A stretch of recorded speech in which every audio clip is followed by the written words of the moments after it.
I could have everybody try to get to your seats if you can find a seat. Quiet down so we can begin. I appreciate that. Otherwise, Tom Campion's going to start yelling at me.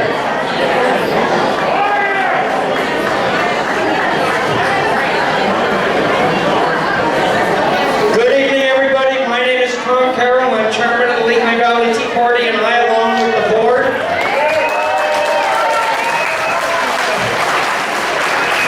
welcome you to our August meeting of our Lehigh Valley Tea Party. It's going to be a good meeting tonight. It's hot in here, so appreciate everybody's patience and appreciate if everyone can understand that we need people to be quiet so that everyone can hear. So if I could have everyone sort of quiet down here at this point.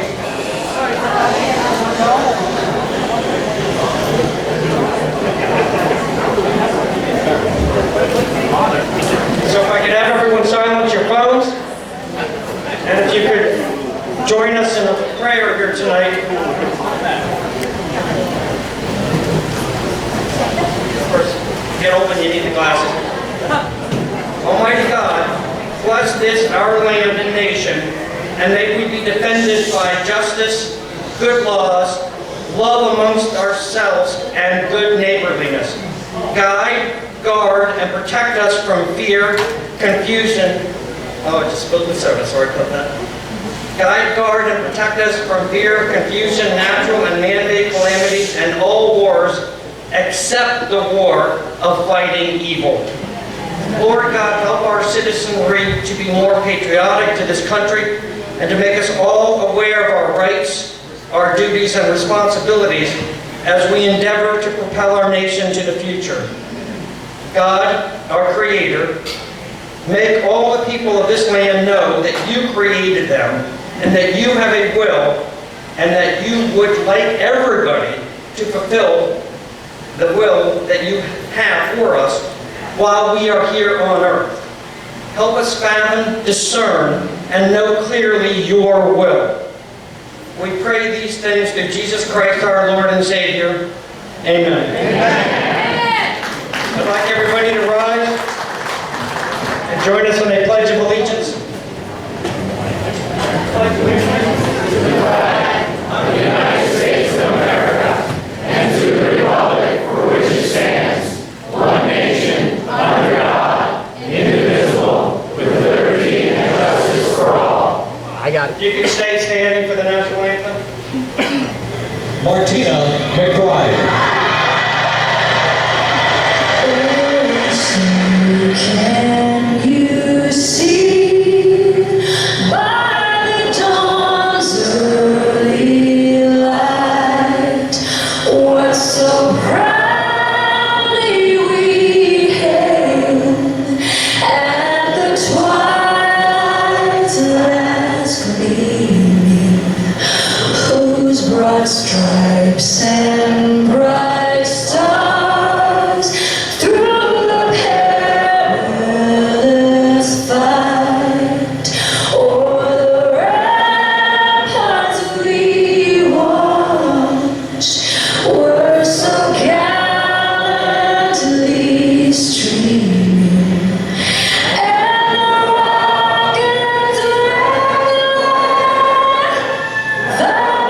bursting in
a lot of people here, and it's hot, and we need to try to keep the conversations down so everybody can hear. So if I can ask everybody to stop talking and be quiet. God put us here in this place and this time for a reason. We are here to fight the battle to preserve our nation. Only reason we're here is because God willed us to be here. God gave us our life, God gave us our liberty, and He gave us our rights. And they are under attack from all sources.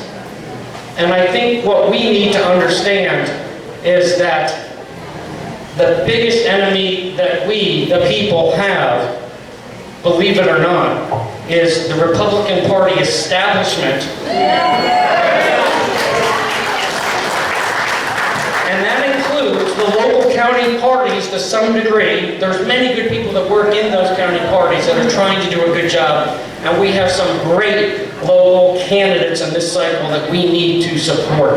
But we need to do our homework, and we need to vet every single candidate for every office. And that includes the candidates that we've been hearing for U.S. Senate, for governor for next year, and the candidates that we've been having come in front of you for county councils in both counties, the county executives. We need to make sure that we're not just hearing their words, but holding them to account for what they will do, and make sure they understand that we will primary them if we get them elected and they do not follow our will. We have county chairs in this county, in this region, that are purposely disrupting, challenging for the wrong reasons, and it's got to stop. So one of the things that we all need to do, it's not enough to say, oh, well, we're going to let things happen. We need to make sure that we're going to our county party meetings. We need to learn how to run for judges of election, clerks at the election board, and we need people to start running for next year's races for judge of elections, etc., but also for the county committees. Because if we don't turn over these county chairs, next year when they reorganize them, we're going to have the same garbage again. We're going into a 22 cycle, and we already have Northampton County Chair trying to push the same lies that they did last time to ferment we need a good challenger for the purpose of challenging and lying about things that are inappropriate when we need to beat Susan Wild. It's got to stop, and you need to tell these people to stop.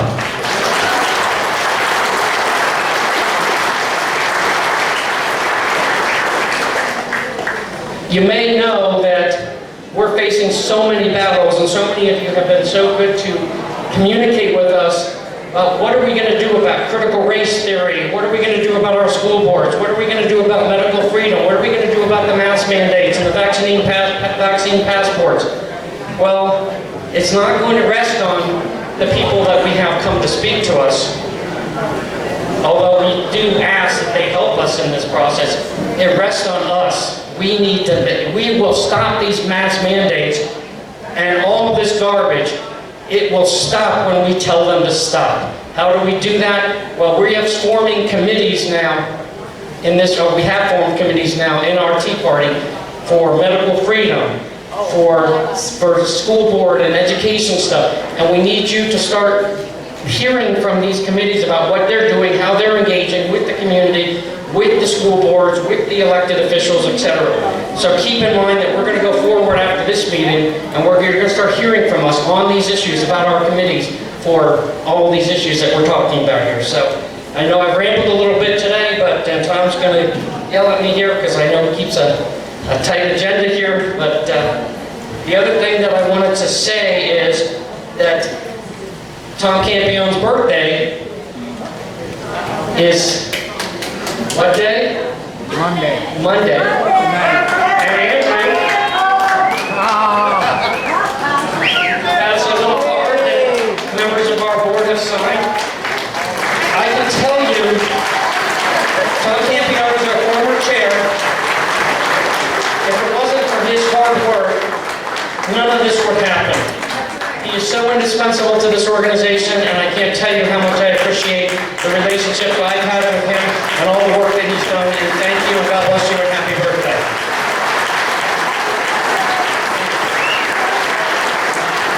We're going to hear from Senator Mastriano, hopefully in a couple minutes. We'll take a break at 7:30. We're going to hear a presentation from U.S. Law Shield, and I'm very much looking forward to that. So that's going to be a great opportunity for us to hear from them and talk about our Second Amendment rights and how important it is to understand they're coming after us, and you need to have somebody like them to protect your rights and understand what you're doing when you're exercising your Second Amendment rights. Oh, you hit What did I do? a black button.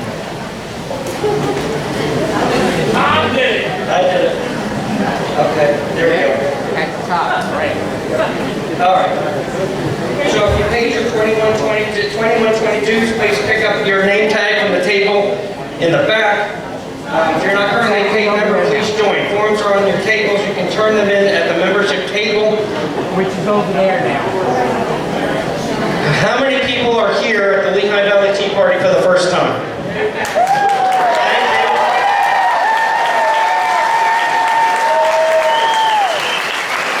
Please consider becoming a paid member. Paid members get a membership card and a name tag and can vote for board members, bylaws, changes, and endorsements. And also, the only thing the system recognizes is power. And political power consists of money and votes. So when we can go to our legislators and say, we need you to sign off on a piece of legislation, and they look at you and say, well, how many members do you have? We need people to be members, so we go to them and say, we have 1,000 paid members, we have over 6,000 members, etc. It's much more influential, so please, join, pay your dues. Did I do it again? Okay. We're going to have a 50... right arrow. I see that. I got fat fingers. I'm sorry. 50-50 raffle tonight is going to be drawn at the end of the meeting. Do we have... She's not here. Okay, I guess we didn't sell 50-50 raffle tickets. Okay. And gun raffle. We are doing a raffle. We sent raffle tickets by mail to those who previously played by mail. This 10-gun super raffle. If you did not receive the mailer, or if you want to buy additional tickets, please purchase them at the Second Amendment table tonight. We will draw the winners of the 10 guns at the end of tonight's meeting. Those 10 guns there that are up on the slide. Also, Andrew sells cannolis in the backs to benefit the Boy Scouts, so please, when we take a break, buy the cannolis and cakes that he sells back there. If you don't have cash, you can buy the LVTP chips that will let you buy and make donations to the organization and buy the various items that we're selling in the merchandise in the back. We have now 6,129 total members. You see the bank balance of $58,000 plus, credit line of $10,000 in addition. And Brian is going to come up and tell you about the pig roast on August 28th. You all know Brian's voice because he's the one that calls you and says, come to our meeting. Hello, fellow patriots! So, this year, the pig roast is on August 28th. Oh, he gave me 5 minutes. No. I didn't start the clock yet. All right, so I'll make this quick. I'm just kidding. So it starts at 4 p.m. We have a fantastic array of food. We have a lot of people coming to it. We need you guys to sign up today if you can over there. I need a number. It's really hard when you have a meeting this big to estimate how many people are there.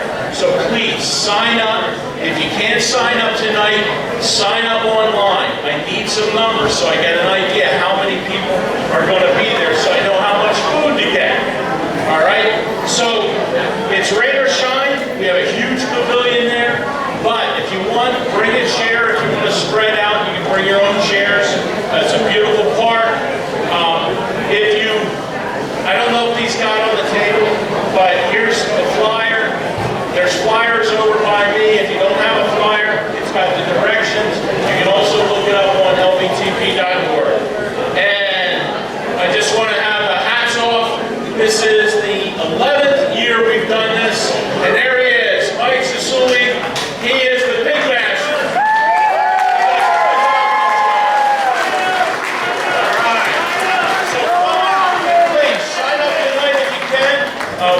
checks, credit cards, and cash.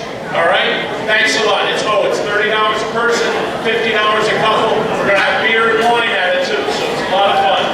And so, Can we have quiet in the back of the room, please? Quiet in the back of the room. I'm giving up 25 seconds. If we can't be quiet with Brian, then I don't know what to do. Brian, I think, did you mention that it's at the Hellertown Reservoir Park, right? Okay. That's it, and on August 28th, so please sign up for that. And the directions are on the flyer. If you have any All right. questions on how to get there. Thank you, Brian. Thanks. We have a special request for support tonight. Colonel Matthew Hardman is a close friend of the daughter of one of our board members. The colonel was recently deployed to Afghanistan to assist in the U.S. military's exit. In support of our troops and their families, please sign the banner for him that's on the table up front to my left. Bill Tunke's over there during the break, please. On a more solemn note, tomorrow is the 10th anniversary of the downing of Extortion 17.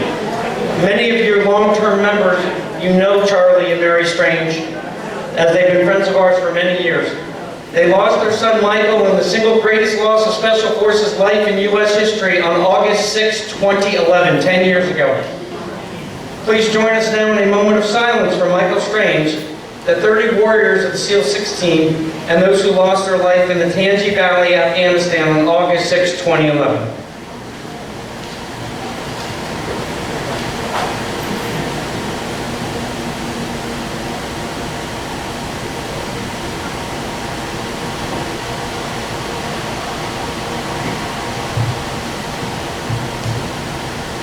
So thank you very much for that. Charlie and Mary have been great friends of our organization. They've been here, many of you have met them. They have that great organization that they do for the families of the fallen heroes. So look up Michael Strange Foundation as well and support them. And in connection, that's such a good transition to our good friend Valerie and the support the troops.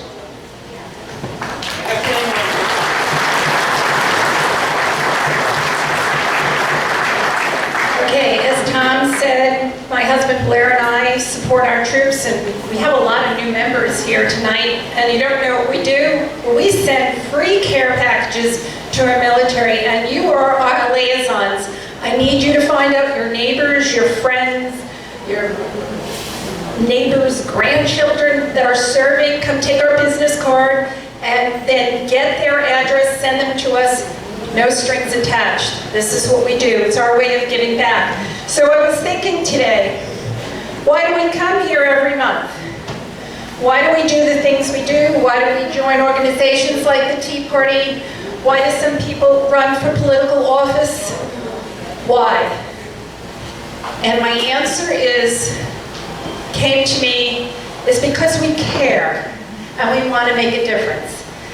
And I was talking to someone back there tonight, and we found out we had some similarities. We've been involved in the Tea Party for 11, 12 years, and we feel like we're banging our head against the wall. But every one of you can do one little thing. You can contribute money.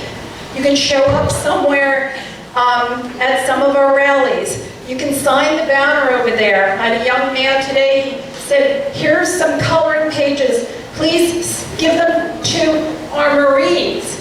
And I said, I will. So that's what we do. We asked last month for toothpaste. Somebody, I turned my back, dropped off a case of toothbrushes and toothpaste, and she said her daughter collected them for us. So come see us if you have any questions, but our hardest part of the job is networking to get those names to keep us in business. So thank you very, very much, and this is what keeps us going. Good afternoon from Korea. Thank you for sending me care packages over the last 9 months.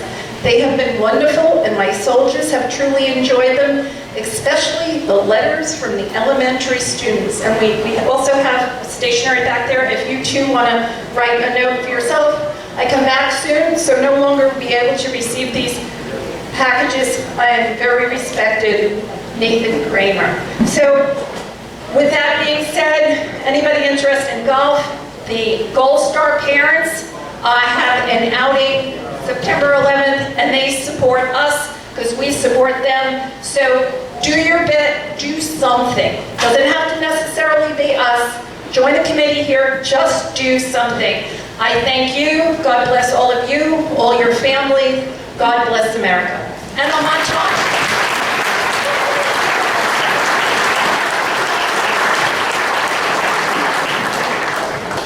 And then again.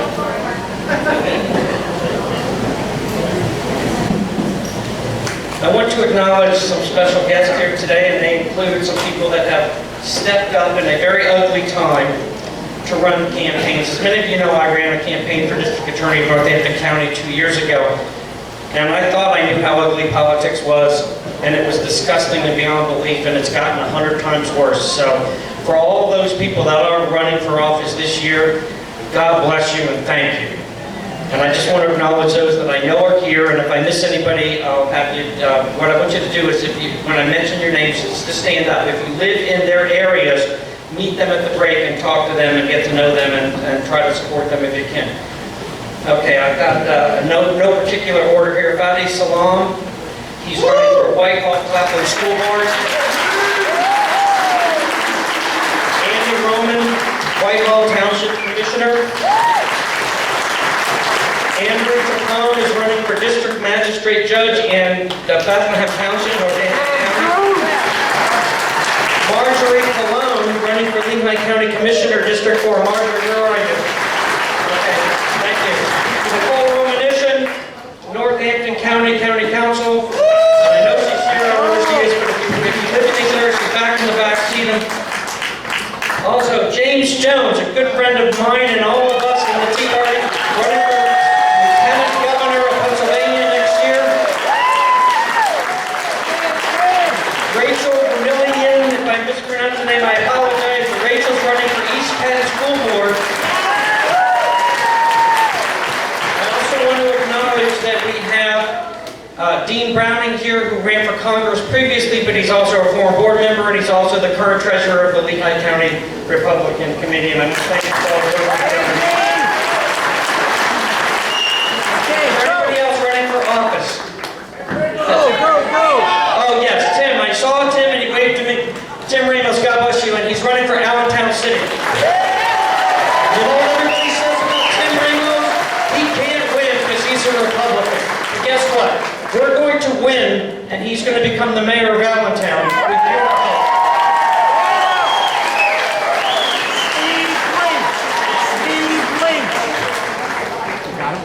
And I know. Where is he? Steve Lynch, where are you? Stand up. How can you miss Steve Lynch? You know, I've gotten to know Steve tremendously well over the last several months, because first he worked for Lisa Scheller last year in her campaign, but he's standing up and he's saying the right things, and I know he's going to be one of those people that's going to do the right things for Northampton County. I also know that Glenn Eckler wanted to be here tonight. He's running for county executive in Lehigh County. Let me tell you something about those two positions. You need to support them, because if we don't get them in, that we will do nothing to stop the voter fraud in these counties. We get executives in, they can do something about those voter registration offices, so support them, please.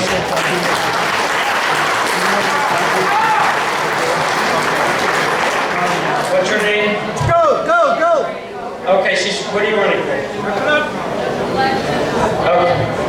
Okay, thank you. All right. We have an update on election integrity with our featured speaker. He will take questions at the end of his update, but you must text them to us. If you received a check-in confirmation text, you can reply to that with your question. If you're not, simply text your question to 610-421-0085. Leave that up. Say it. Okay, we want to welcome Senator Mastriano.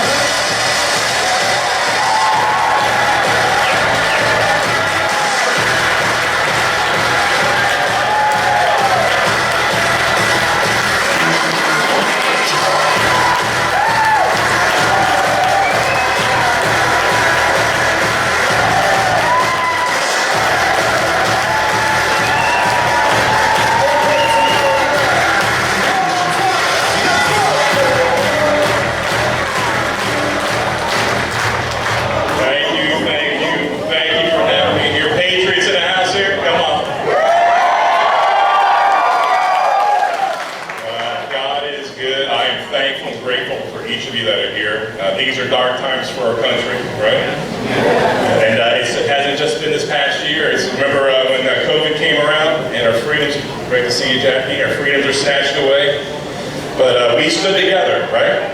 And we are the first state in the nation to take the powers away from the governor. Wasn't that beautiful?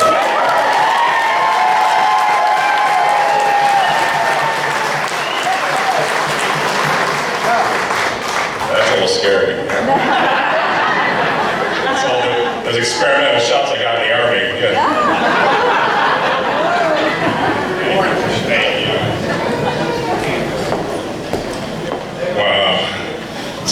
I'll get on the voting issue in a second here, but you imagine the past year and a half that we've had, because it was heartbreaking to see all the overreach of our governor. But the hardest part for me to swallow was so many citizens were willing to participate in the oppression of your rights. Right. You know, we walk into the grocery store, you know, good to see you, sister. We're surrounded by friends here. Test 1, 2, 3. I might go in my colonel voice and just skip the mic altogether. But, you know, going into the grocery store and having people yell at you, oppressing you. And now, you know, we're told the panacea, the solution for all our ills, just get the shot. And now what are we being told? You still gotta wear a mask after you get the vaccination? What's really the point?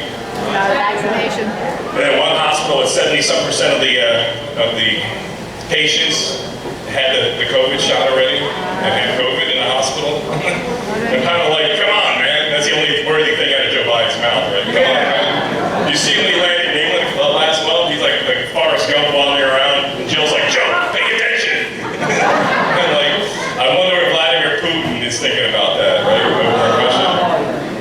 These are strange times. You know, it's really hard, and my message today as I talk about election reform here is unity. We gotta stick together. It's bad enough I gotta deal with the media. I hear there's some you know, very damaging hit pieces coming out again. It's like, okay, great. But when we Republicans are pissing on each other, and forgive the French, it's just very aggravating. Why do we always have to go after each other? Why can't we disagree? If your feelings get hurt, it's okay, let's focus on the mission. Our mission is safeguarding our freedoms and nation for the next generation.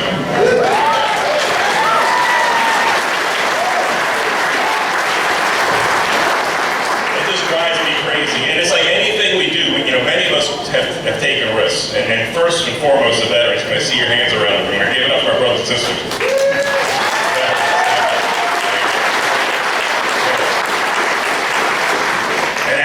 Compelled me to do this. I'm nobody special. I'm just a guy that always wanted to be in the Army, and I spent 30 years on active duty in the Army. And as I got too old, the Army's like, time to retire, Doug. And I'm like you know, leaving with claw marks out the door. But I really slipped into some depression. I didn't really struggle with depression much, but I did because I was leaving the Army, something I loved, but more importantly, that after 3 decades, you know, I laid this out to my colleagues because they don't get it. Almost all my 20s, all my 30s, all my 40s, and part of my 50s, I was in uniform. And that delineates what many of you have done here. I just represent or symbolize your service, whether it was just 2 years or 30 years or more. But my colleagues, you know, kind of make fun of us. And when on the campaign trail, well, thank you for your service, but I even heard today one of my colleagues makes fun of my spurs. I mean, really? That's an artifact of my service in the 2nd Cavalry Regiment. I served on the Iron Curtain, leading my, it was an all-man.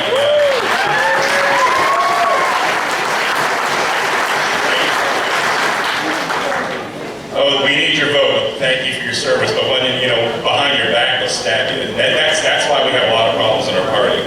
But when I was leading my men, it was all-male unit back in the 2nd Cavalry Regiment on the Czechoslovakian East German border. You cannot imagine the pleasure I felt knowing I was on the front lines of freedom. As so many of you cold warriors were, whether you're on board ship or on land or in the air, you all played a role in defending our freedoms from a society that took God out of it and put government on the throne. That same society of socialism they want to bring here. What do you say about that? Not just no, but heck no, right? Yeah. That's the same society. I was detained as an exchange student, 17 years old in East Berlin for taking a picture in Friedrichstrasse by the People's Police Volkspolizei detained. Really? For taking a picture in the subway? And that's the same system where it took, you know, you had to buy newspapers for toilet paper. And if you wanted a car, you paid for it 10 years in advance. And those freaking cars are made out of pressed wood. They were Trabants. I know because one of them ran into my Humvee after the Cold War ended. And there's pieces of wood. I'm like, really didn't look like wood. And then after that ended, you know, we won. Freedom won. And the people in the East, they don't want socialism. Poland is like America, what are you doing? We lived underneath that awful system, after the Soviets occupied us. The Poles got it right. They're on the front line of freedom, and they're pleading with us, don't do it. You gotta be insane. Show me one place where socialism works. And that ties in with elections. When Vladimir Putin runs for a re-election, he gets about 80-90%. Saddam Hussein, you get about 98% of the vote. And it seems like we're on a slippery slope in Pennsylvania. What happened this last election? What a complete train wreck. And then I'm hearing from I heard since, thank you, I love you, man. I heard literally from about 250,000 of the people of Pennsylvania to do something. And I'm like, what does a junior senator do? I'd only been in a seat less than a year, I think. And do something. And then we started doing things. But we keep on hitting a wall. And the biggest obstacle are fellow Republicans, and not necessarily in Harrisburg. Many of us sitting in this room are stabbing each other in the back. If you love this country, I'm sorry for the hard words, but I have to hear the criticisms, and that's fine. But if you love this country, can we not just put aside our differences for a couple months until we get our elections straight? Sorry, I'm sweating up here. Can we just put aside our differences for a couple months? I don't like how you voted, but then it's that, okay. Right. Maybe if we can stand in common cause and unity. I do admire the Democrats. Obviously, I don't agree with them, but they stick together like glue. I know it's not always true. We're watching, Cuomo, 14,000 dead elderly. What about New York with 16,000 dead elderly? Only Democrats can get away with that. And Levine, you guys miss Levine? Neither do I. But could you imagine a Republican administration having a policy that leads to the death of 16,000 elderly? And knowing that it was a bad idea within a week or two of that happening, and not being a decent human being and warning you, get your loved ones out of the homes, but having Levine's own mommy, snuck out and put into a suite in Hershey, safe and secure with 24/7. What about your moms and dads, brothers and sisters, aunts and uncles? We're treated like peasants. But we cannot take our country back if we don't stick together. And so this year, preach an army man back there. Love you, man. Those were the days, huh? Sorry, I forgot. No. Okay. So we hold a hearing, and then we find out that a federal attorney in Philadelphia, had evidence apparently and did nothing with it. And then, of course, we hold hearings in the House and Senate. We do voting reform package, and it gets vetoed. I mean, there's always something. Just wait. One more thing. Wait. So that's why I used my committee as the chair of Intergovernmental Operations Committee here to send a letter to 3 counties asking that they comply with transparency. And and don't be down on the Republican counties. I knew they would want a subpoena. I knew from one of them in advance that that's fine. And we probably would want the same thing for legal coverage. That's fine. No problem. They'll get the subpoena. So the way ahead here for election reform is to find out what the heck really happened. And we're not going to know what the heck really happened until we do a forensic investigation.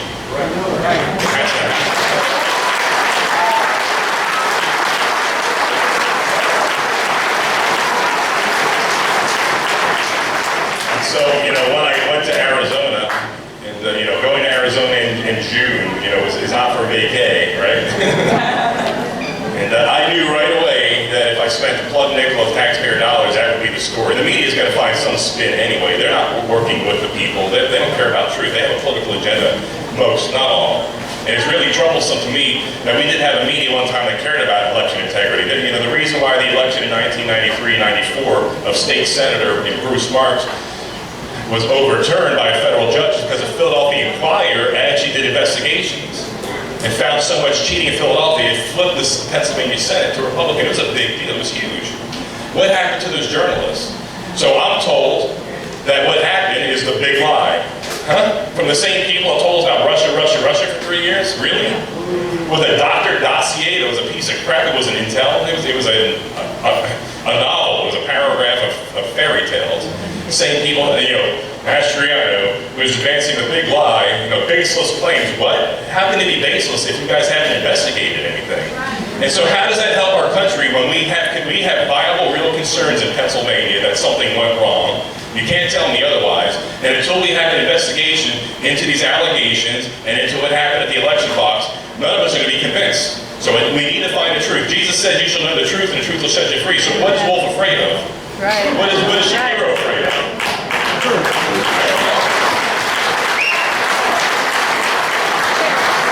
And the more they resist my constitutional oversight authority, the more questions it raises. You know, for Governor Wolf to come out, 7 years as a governor, still doesn't know our form of government. This is a danger toward democracy. What? That insurrection. I was like, just shut up. You don't talk insurrection. Governor Wolf spoke at a protest rally. Okay, he showed up in Philadelphia last June with this burn on his head. Like, is that a Philadelphia burn or Florida or Hawaii? Where you been? Been knocking on your door, Wolfie. And he comes out, and you peasants out there, I shall move several counties to the yellow phase, and that you shall be allowed to move to groups of 25 or less, but if 26 or more coming together, that person shall perish. COVID shall see them and kill them. And I'm like, okay, we have a little bit of our freedoms back. And then the next day he shows up in Philadelphia at a BLM rally with thousands of people. You remember our rallies? We saw Mastriano and his supporters out there. They were very reckless. They're super spreaders. No masks, no social distancing. For Wolf, it's like, oh, he was out there for a noble protest. It's okay. I'm like, there's more than 25 there. I thought they're all going to die. But since it's a state-approved event, it's okay. That night is mostly peaceful protests, like that. And several, 2 or 3 Capitol police officers were injured. One guy hit in the head with a brick. Yeah. So I'm tired of the hypocrisy. I remember CNN talking with the buildings in Minneapolis burning behind them. It was mostly peaceful, the entire block's on fire. I think, is this George Orwell here in 1984? Yeah. But if you want to have election reform, it starts with us. We've got to stick together. So let's put aside our hurt feelings or any, I don't like Mastriano because of his lack of hair, whatever it might be. And if I offended anybody, I apologize, but let's stick together. As Benjamin Franklin said, if we don't hang together, we'll hang separately. And that's true. We got to stick together. And I'm thankful for those of you that have stepped up to run for office. It's not easy. It is ugly, brother. I can tell you, in my extensive time in the Senate, 2 years, I'm already sick of politics. I'm disgusted by that. The lack of honor that you have to work with, people who will change their mind on a dime. It's okay to change your mind, but at least explain why. Don't say one thing to me and something differently to somebody else. But if we want election reform, we got to get it done by sticking together. This whole thing here is a fight. I'm one of 50 senators, one of 29 Republicans. I can't go it alone. I need my committee to stand with me. And thank God I have a great committee.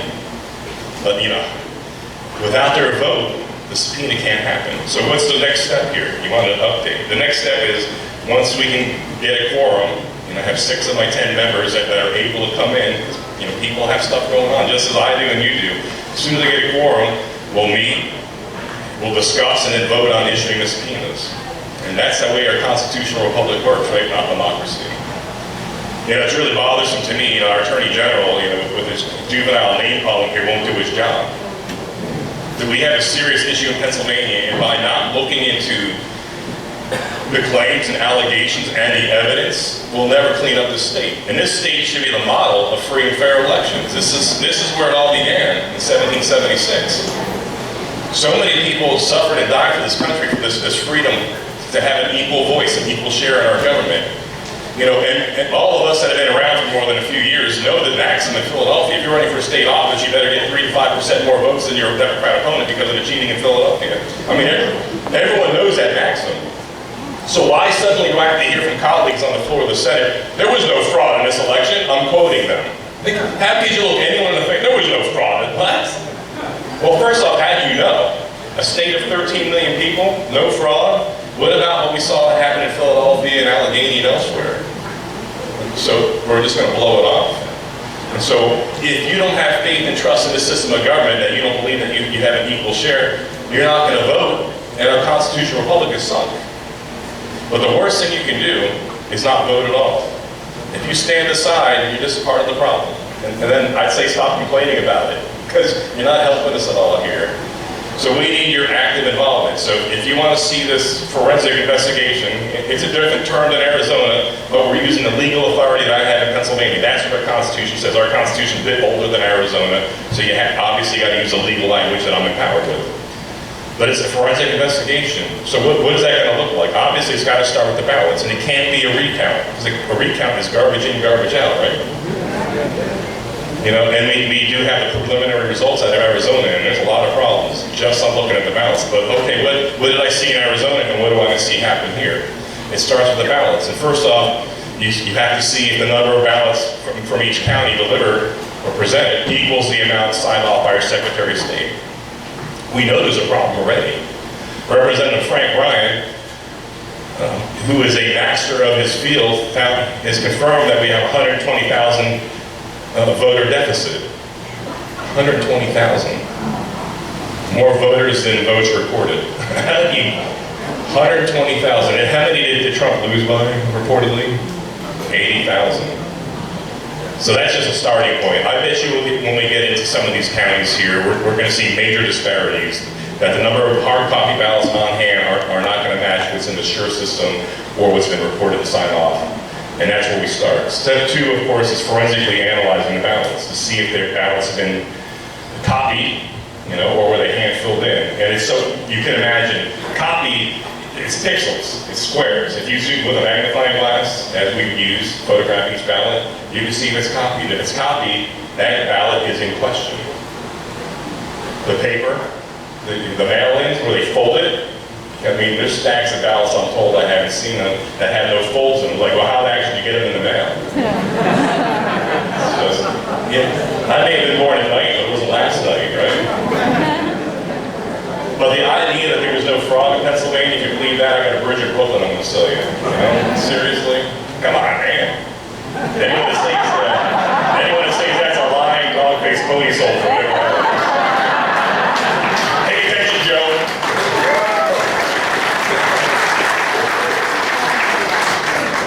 But it is heartbreaking what you're watching here. But we have to stay the course. We have to remain strong, but more importantly, we have to unify. So let's put aside any beef we have with each other and let's get the job done. Otherwise, this is for naught. So if there's an agenda, you'll advance your name, but not our cause or our country. And then that's the thing that drove me to run for office in the first place. As I was retiring, I was looking around. I did have that sweet retirement job to ride off to the sunset that so many colonels and generals get. And I couldn't do it because I was handing off my country in pretty bad shape to the next generation. We had dropped the ball.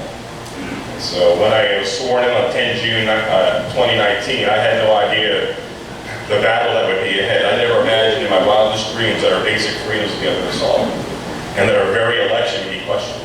And so do you see anything wrong with wanting to do a forensic investigation of 2 Republican counties and 1 Democrat county? No. Is there a problem with me looking at 2020 and 2021? No. So let's get it done. If you got nothing to hide, just open up the freaking books.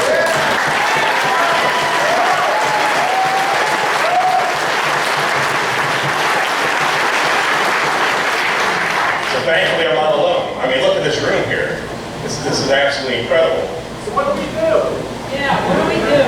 First off, step 1 is we got to get united. We got to get behind those that are fighting for you. Whether you like all my politics or not, it's irrelevant. I think on this one issue, we have to stay in common cause. And look, I'm not running for anything right now. We're still praying about that. But there's some people out there that fancy themselves as governor, and they're putting out all this crap in it that I have to constantly answer questions based off of some guy who still lives at home with mom. You know, really? Like, come on, man. So first off, use critical thinking. Don't believe the propaganda, the high-speed memes that this kid puts out. Really consider the source. When I was a military intelligence officer in the Army for 30 years, with a top-secret TSI clearance, we look at these reports, like that affidavit, that dossier from Steele, that piece of crap dossier that led to this investigation. I would have known right away that was an F6 report. That's the worst you get. A1 is the best, most reliable, F6 is unreliable. Just look as an intel officer, if that's F6, you throw it away. But since it advanced the political dream of the Democrats that he was set forth. My final thought here is, remember 2016? Things didn't go so well for them in Pennsylvania? And all they cried about was Russia, Russia, Russia, cheating and fraud. Why did the Democrats ask for a forensic investigation back then? Why? What do you think? It might just expose something. If they were really that concerned about cheating, we'd open up the books like, oh, we got some problems in Pennsylvania, and the problems aren't new. They've been there for decades. We know the stories. Many of you have been in Philadelphia, you know the story. And so anyway, with that, Question time. Your question.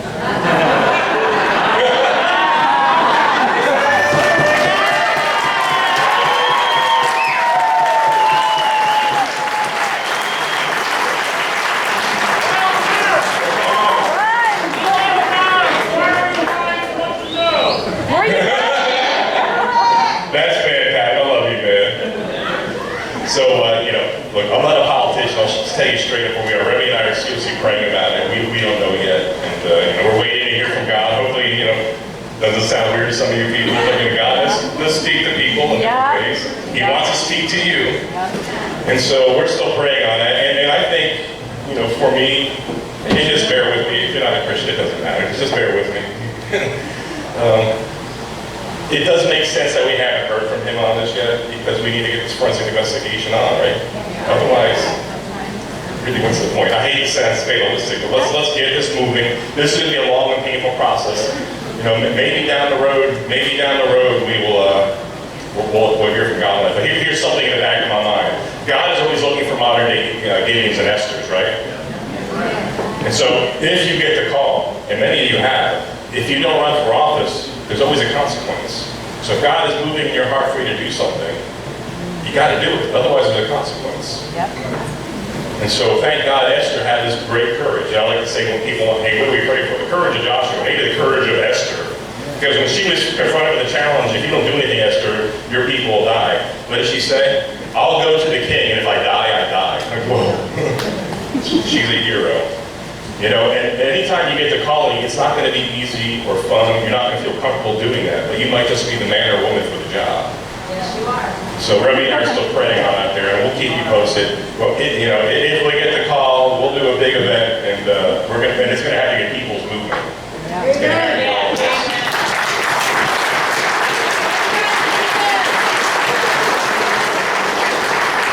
Yes, the question is, why not Delaware County, and why not Allegheny County? Why not Montgomery County? I mean, this is really hard. Lehigh. I mean, this, I think if this was done, if I was king or governor, which I'm neither, Tom Wolf thought he was king last year until you took his power away.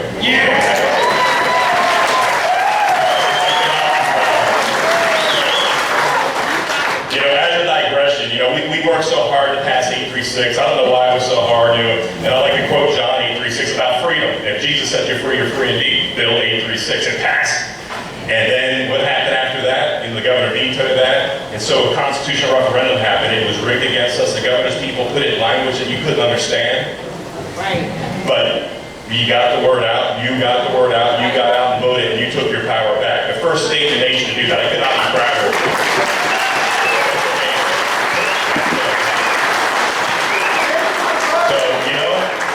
So there's so many counties out there, and so I picked 3 counties, 2 Republican, and of course 1 Democrat. And Philadelphia was a choice that I made together with people on my committee. So Philadelphia is the golden gem. I mean, we have the most evidence actually in Philadelphia, the most testimony from Philadelphia. But if we expand it out, obviously from people out west, they're really eager that I include Allegheny County as well.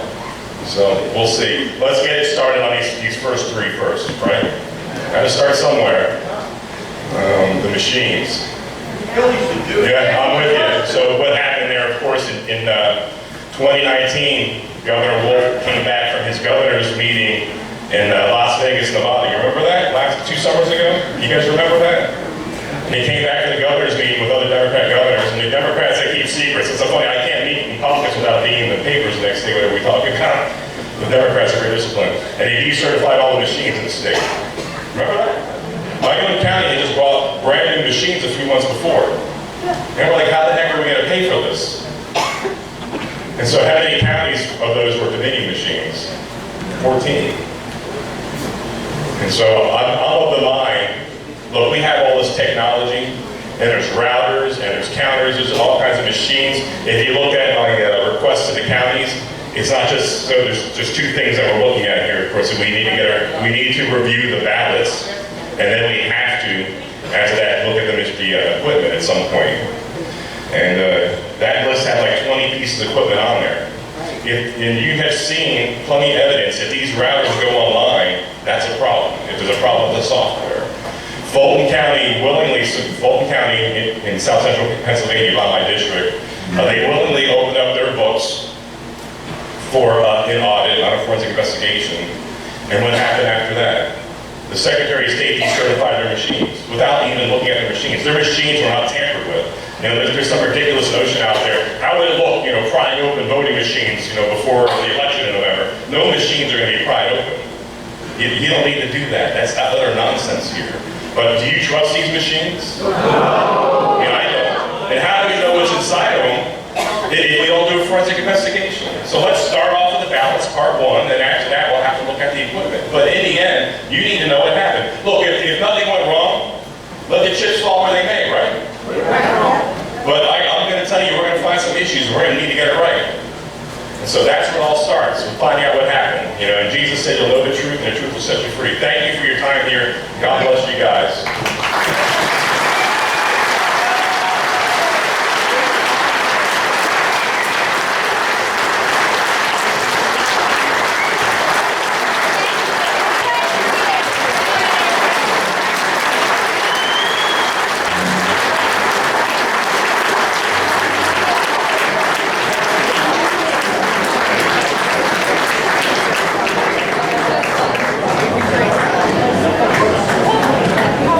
Hang on, I'm not ready.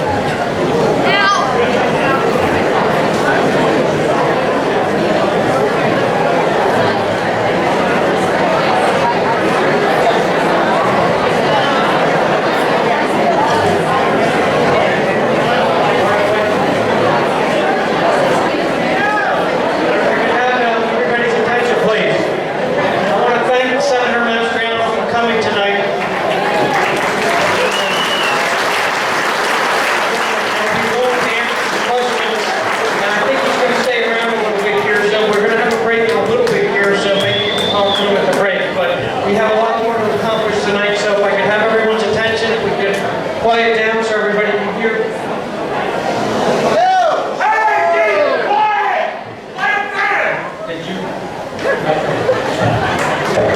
These flyers are on the tables. There's a supply of them with Andy at the back table there. Please take some home and give them to like-minded friends and family. Ask them to go online and sign the call to action. It's a very important step in getting voter ID legislation passed and repealing mail-in voting.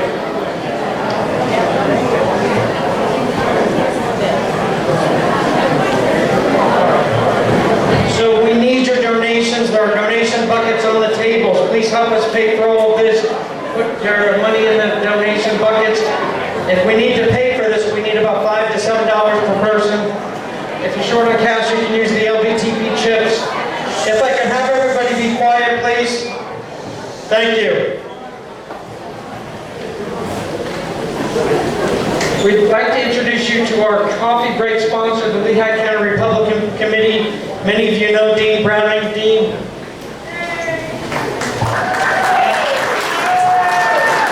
Thank you. Good evening. Hello, Tea Party. I've been practicing. I'm not quite as good as Brian, but I hope to be. To the gentleman out there that said, what can we do? What can we do now? My answer is you can fight where you stand. You can fight in your community, fight in your school district, fight in your township, and fight in your county to elect Republicans this year. The Lehigh County Republican Committee is committed to doing that. We have an event coming up on Wednesday, August 18th from 5:30 to 9 p.m. at the South Mountain Grove. The purpose of the event is to support and highlight our local candidates. We're surrounding this around the 101st anniversary of the 19th Amendment that gave women the right to vote in the United States. We're featuring several of our top female candidates, including Kathy Barnett, who is running next year for U.S. Senate. We have a will have a wine bar and an ice cream truck. I'm not sure if those are combined or not. And where's Andrew Azan? Andrew, raise your hand. Andrew Azan is going to be there and will perform magic tricks, one of which will be sawing Susan Wilde in half.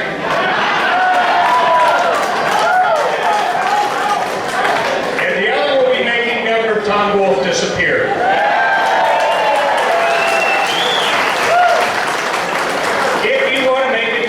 Locally, if you want election integrity locally, if you want to get rid of ballot boxes, which were not in Act 77, the way to do that is to take back control of your counties.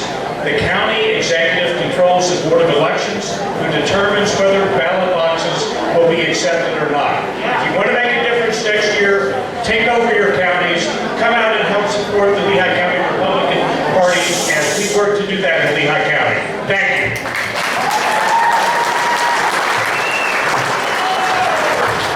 You're going to see this year that the Democrats aren't going to appear to be campaigning because they think they've got it in the bag because they know how to cheat and they've been perfecting it for decades and they're going to continue perfecting their cheating. We can overcome that, but only by turnout that would match a presidential year and a non-presidential election year.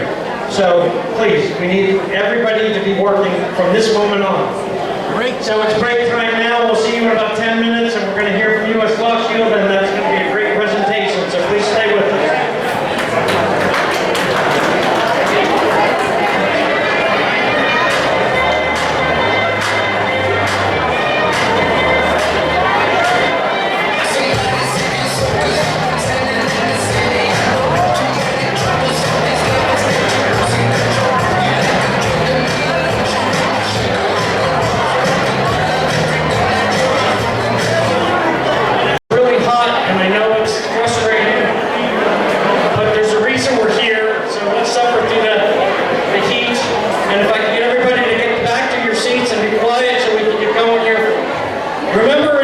July of 1776, when our founding fathers, and again when they wrote the Constitution, were in Philadelphia, how hot it was. They had no air conditioning. They wore warm clothes. They kept the doors and the windows closed so no one could hear what they were doing.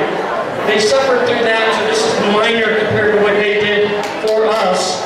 So, thank you for putting up with it. All right, let's get going here. If I can have everyone stop talking, please. I'm going to have Tom Campion come up here and yell. Quiet in the house. There you go. Please. Quiet in the house. Please. All right. Okay, so I'm very excited about this presentation. It's so important that we hear this. And I want to introduce you to Brian Nelson from U.S. Law Shield. He's going to come up and tell you about why they're here and who's going to talk tonight. So Brian, welcome. Thank you.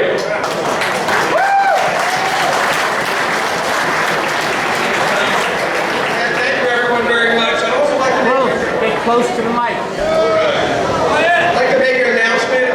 Thank you to the Lehigh LVTP Party. They are actually new sponsors of U.S. Law Shield. So thank you very much to Andrew, Tom, and Tom for setting this up with us. Why don't we give them a round of applause?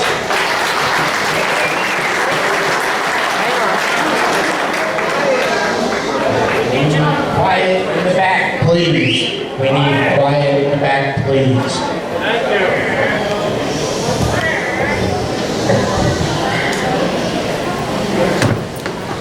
So close. Okay. All right. My name's Brian. Flip it all the way to the right. Oh, sorry. Go ahead. Good to go? All right. My name is Brian Nelson. I'm the Territory Manager for U.S. Law Shield. How many U.S. Law Shield members do we have in the room? I know I see a lot of familiar faces. All right. Thank you guys very much. So U.S. Law Shield, we're a legal defense for self-defense member-based program. When you're a member with us, we provide 24-hour-a-day, 365-day-a-year attorney representation if you're ever involved in any type of self-defense situation. Please be quiet and respect the speaker. So a big part of our program is we do a lot of educational seminars throughout Pennsylvania with our program attorney, Mike Chiramita. Mike Chiramita is going to talk with you guys tonight about your Second Amendment rights. Can I get an amen? Amen. And what to do if you're involved in any type of a self-defense situation and critical incidents in the aftermath of what happens if you're involved in any type of self-defense situations. Mike's going to talk to you guys for about 45 minutes, and I'm going to come up and talk to you guys for about 10 minutes in the end about U.S. Law Shield and how our program works here. So Mike Giramita is our main program attorney in Pennsylvania for U.S. Law Shield. He wrote the Pennsylvania Gun Law book, Armed and Educated. If you guys get a chance, we have some counter cards over on our table. They look like this. You probably have some on your tables. Mike has a Fox News radio show. They actually shot an episode tonight earlier. And also on his business cards. If you guys watch Newsmax, on the back of his business cards, you'll see a promo code. You can scan that barcode and check Mike Giramita out on Newsmax, okay? So, without further ado, I know we don't get a chance to yell and scream. I'm sure everyone that hurts giving a nice loud scream here for Mike. The better we scream, the better seminar you will get.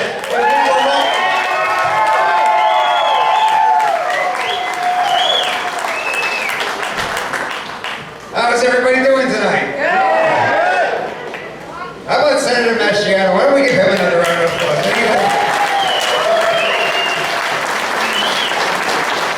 Is he going to be our guy? What do you think? Yeah! He's going to be our guy. He'll be our guy. So a couple of quick questions before we get kicked off. How many of us here carry a firearm on a regular basis as is? How many of us carry regularly? All right, good handful of us. Firearms in the home for self-protection? Firearms in the home? All right. Is there anybody with us who doesn't own a firearm but is thinking about potentially getting one? Any of us here tonight? Beautiful. Love to see that. Love to see that. So my name is Mike Giramita, and I represent law-abiding gun owners for a living. And I'm going to take the educate against it. If you're with us this evening and you own a firearm, that you're a law-abiding gun owner. Yes. I deal with law-abiding gun owners from the minute I wake up to the minute I go to sleep. Like Brian mentioned, wrote a book on Pennsylvania's gun laws, and many times when people find out what I do for a living, they ask whether I grew up around firearms. As a matter of fact, I was in Philadelphia not too long ago working on a gun case, and the prosecutors out there, they all know me for what I do. They know me as the gun guy. And one of the prosecutors, this female, asked me if I grew up on a farm. Well, as you can probably tell by the way I talk, I did not grow up on a farm. I was born and raised in Brooklyn, New York.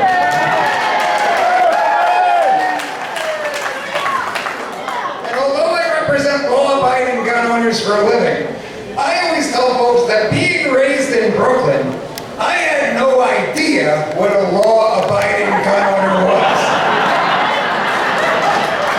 There was no such thing as a law-abiding gun owner in Brooklyn because there are ridiculous laws out there. Only two types of folks own firearms. That was the NYPD, the police, and unfortunately, who else? The criminals, better believe it. So no concept of the law-abiding gun owner growing up. Now, fast forward a few years, I was offered a scholarship to play college baseball out in Oklahoma. And let me tell you something, when I got out to Oklahoma, I very quickly realized that we were not in Brooklyn anymore. Whole different ballgame out in Oklahoma. Heavy presence of civilian firearm ownership. A lot of law-abiding gun owners out there. Guns are a way of life out in Oklahoma. So I've got an uncle who lives up in Kansas. Started spending more time with him. And I went up there one year on Thanksgiving. And every Thanksgiving up in Kansas, they've got this tradition. Every Thanksgiving in Kansas, after everybody eats their turkey, all the men, all the women, and all the children go outside and they shoot their guns. And that was my first experience around other law-abiding gun owners. First time around civilians with firearms. It was a very positive experience because I was just about instantly hooked. And my life was never the same. Show of hands, how many of us remember that moment that we got hooked? I'm sure plenty of us can relate to that feeling, isn't that right? So when I was finished with my playing career, I stayed out in Oklahoma. I attended the University of Tulsa College of Law. And staying in Oklahoma, I got more and more active and involved in the law-abiding gun-owning community. First thing I did, I joined a place called the Tulsa Indoor Firearms Range. Became a member of their training academy over there, so I spent just about every Friday and Saturday evening training over there. Then I went out to the world's largest gun show. It actually takes place in Tulsa, Oklahoma every single year, for those of us who didn't know. And I always tell folks, the minute I picked up my Springfield XD, it was love at first sight. Do we have any other Springfield folks with us here this evening? All right, so you know what I'm talking about. You know. And I'm not too worried because everybody else here will see the light someday. Isn't that right, guys? Of course they will. I also got my license to carry out in Oklahoma. And in Oklahoma, they do things a little bit differently than we do them here in Pennsylvania. In order to get licensed out in Oklahoma, I had to attend an 8-hour course. I had to take 2 written exams, one on gun law, one on gun safety. Then I had to go out on the range and perform a shooting qualification. Then I had to get photographed. Then I had to go down to the sheriff's department and get fingerprinted, submit all my information, and after a 90-day background investigation, I got my license. Yeah. Now, how many of us here have a license to carry firearms in Pennsylvania? Show of hands. I love to see that. That is beautiful. Hopefully next time I come back, it'll be all of us, right? But I'd love to see that. Anybody get your license for the first time fairly recently, let's say last few years? You, ma'am? What county did you get your license to carry a firearm? Northampton. What'd you have to do nice and loud so everybody can hear? Smile when they took the picture. Smile when they took the picture. Let me ask you. That's great. How many of us left the same day with our license in hand? All right, a couple of us. What county?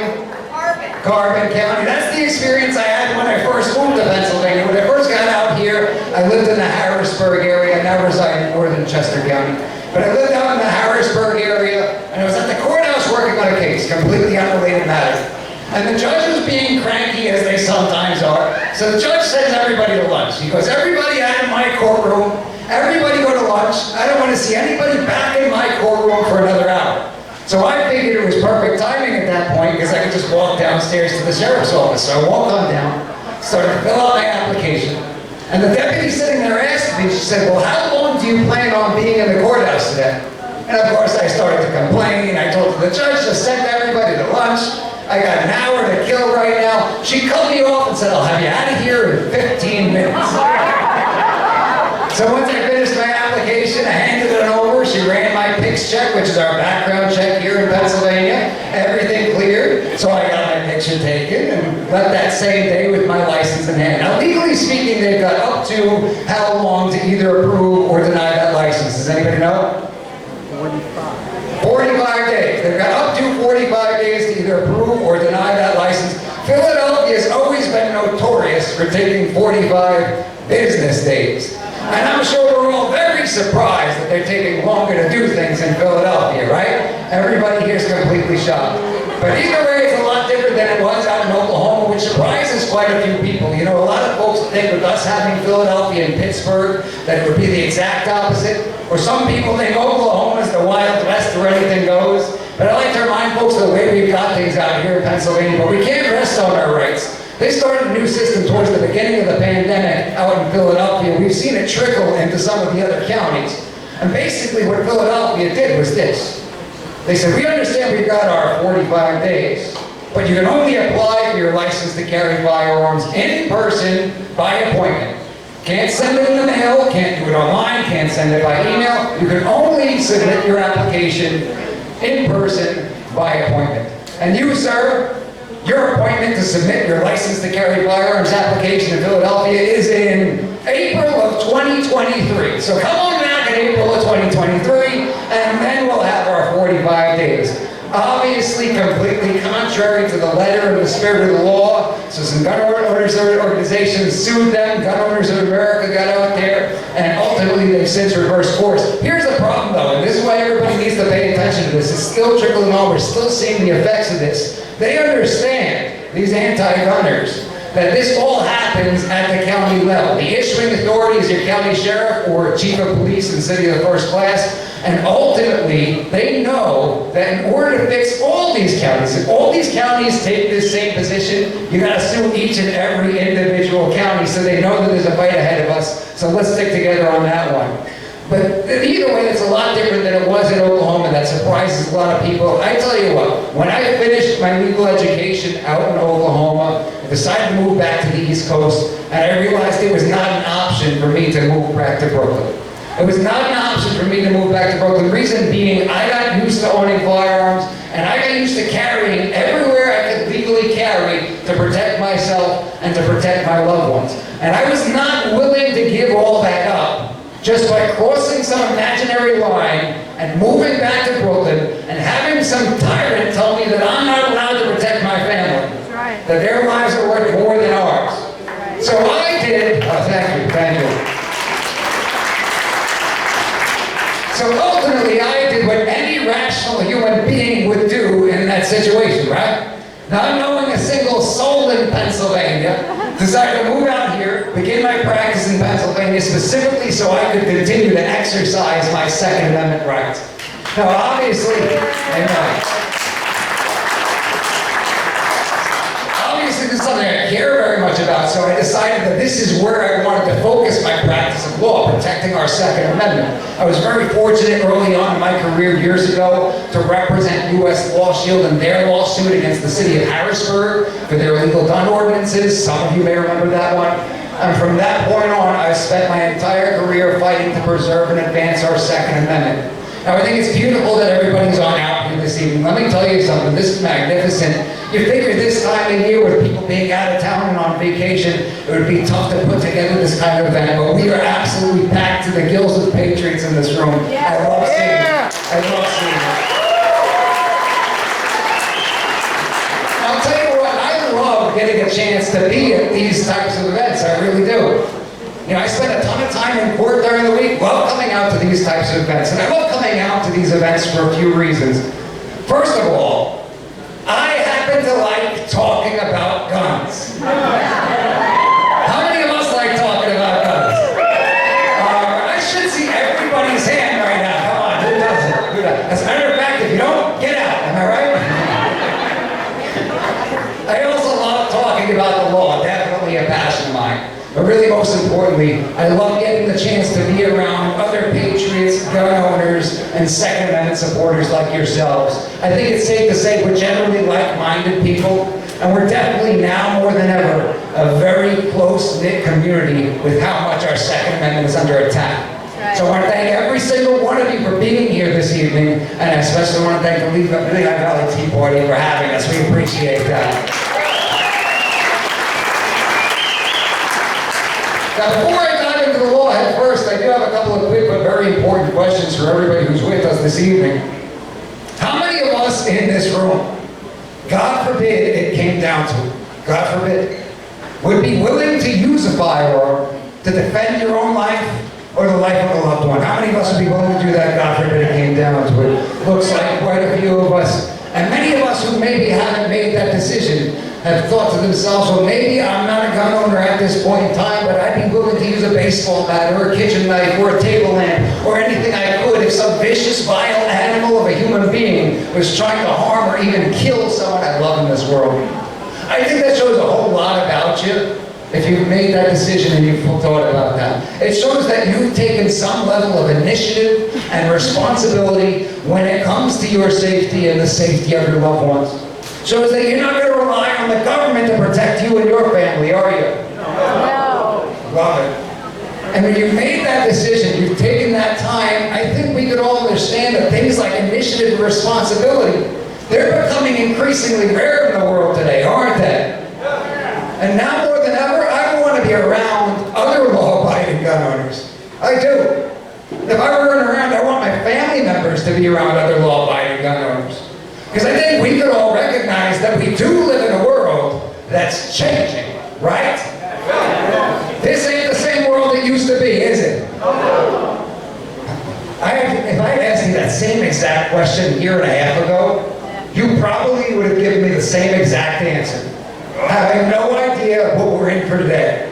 All these peaceful protests going on, right? How many of us watch the news from time to time?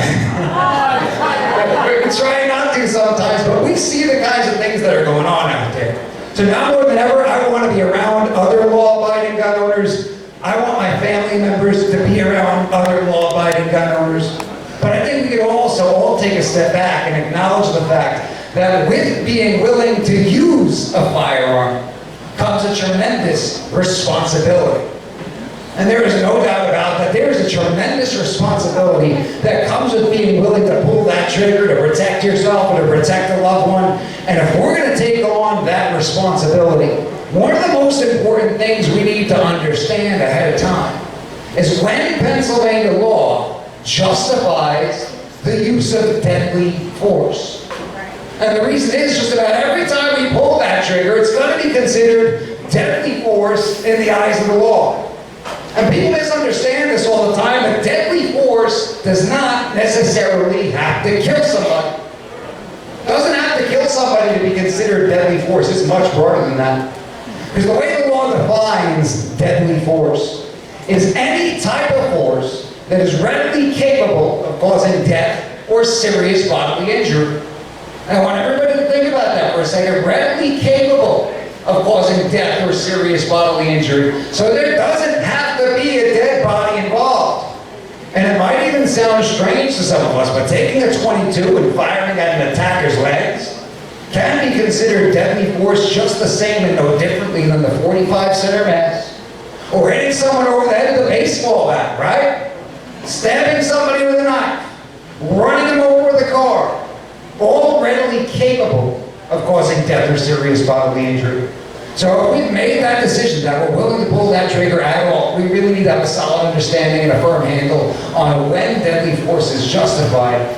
But before we go any further, I want to talk a little bit about what a justification is. I've thrown that word around a few times.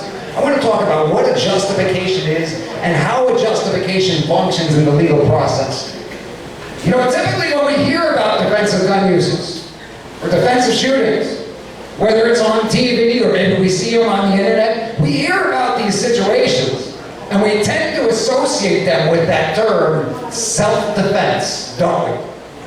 Hear about defensive gun use and defensive shooting, we think of that term self-defense. Let me ask you this, folks. How many of us here heard about the defensive shooting that took place over at that Buffalo Wild Wings in Selinsgrove not too long ago? I want you to raise your hand nice and high. Nice and high. We got one guy. How many of us heard about the defensive shooting that took place during the home invasion in Montgomery County, Pennsylvania? Nice and high. 1, 2, 3. How many of us heard about the defensive shooting that took place during the home invasion over in the Harrisburg area? 1. How many of us heard about the one that took place during the home invasion in Lancaster County? How about the one that took place during the home invasion in Northumberland, Pennsylvania? How about the one over in Philadelphia, tow truck drivers being beaten to death at Jordan's firearm? We got one. How many of us heard about the one night before that, Darby, Pennsylvania? This is not too far from one of my offices. Guy's walking down the street, gets attacked by some crazy person with a knife, had to draw his firearm, pull the trigger 3 times. How many of us heard of that one? We have one guy over there, one guy in the back. How many of us heard about the one that took place over at the pharmacy in Waynesboro, Pennsylvania? 1. How about the one that took place over at the pharmacy in Levittown, Pennsylvania? One in the back. How about the one at the pizza place in Bucks County? 2, 3. Anybody notice something? Yeah. What do you notice? They don't want to tell us. You don't hear about this stuff on the mainstream media, do you? Would anybody here be surprised if I told you there were at least 3 or 4 defensive shootings right here in the Lehigh Valley within the last few months?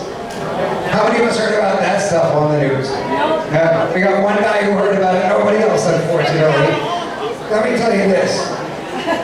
When we don't hear about this stuff on the mainstream media, and we have these incidents that take place and nobody hears about it, as a law-abiding gun owner, or a prospective law-abiding gun owner, or a supporter of our Second Amendment of that, does that make anybody in this room a little upset? Yeah. It makes me upset. You want to know why? We have these incidents that are right here in Pennsylvania. They're in our own backyard for all intents and purposes. And these are situations where good, law-abiding citizens like yourselves had no choice but to use a firearm to defend innocent lives. And maybe they won't talk about this in the mainstream media, but the fact of the matter is, innocent people got to go home to their families that evening, didn't they? Yeah. They got to lay their head on a pillow, and nobody hears about it. Yet you better believe if some maniac walks into a room and shoots up the joint, everybody in this entire country is going to hear about that. Yep. It makes me upset mostly because I don't want anybody to ever make the mistake of thinking that the good guy with the gun or the good gal with the gun is just a myth. I don't want anybody thinking this stuff never happens. Because make no mistake about it, what people do see on the mainstream media, what they do push out there, I get it, how it's easy for someone who doesn't know any better to think that only catastrophes happen when civilians get their hands on firearms. I get it, how it's easy for someone who's otherwise uninformed to think that no civilians ever defend innocent lives with firearms. But the numbers happen to tell an entirely different story, don't they? Does anybody have any idea roughly how many defensive gun uses we see in this country every year? No.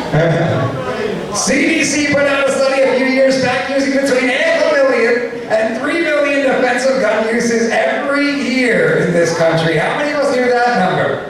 A couple of us, not a whole lot of us. Independent studies show approximately 2,000 a day. Different studies, 2,000 a day. If we want to be completely fair and objective, because it's good to do that, one of the biggest critics of these studies came on out and they said, no, these numbers are far too high, that's too many. They said it's really more like only 60,000 every year. You like that, right? Only 60,000. Because then I said that's still 59,999 more than we heard about on the news. Isn't that true?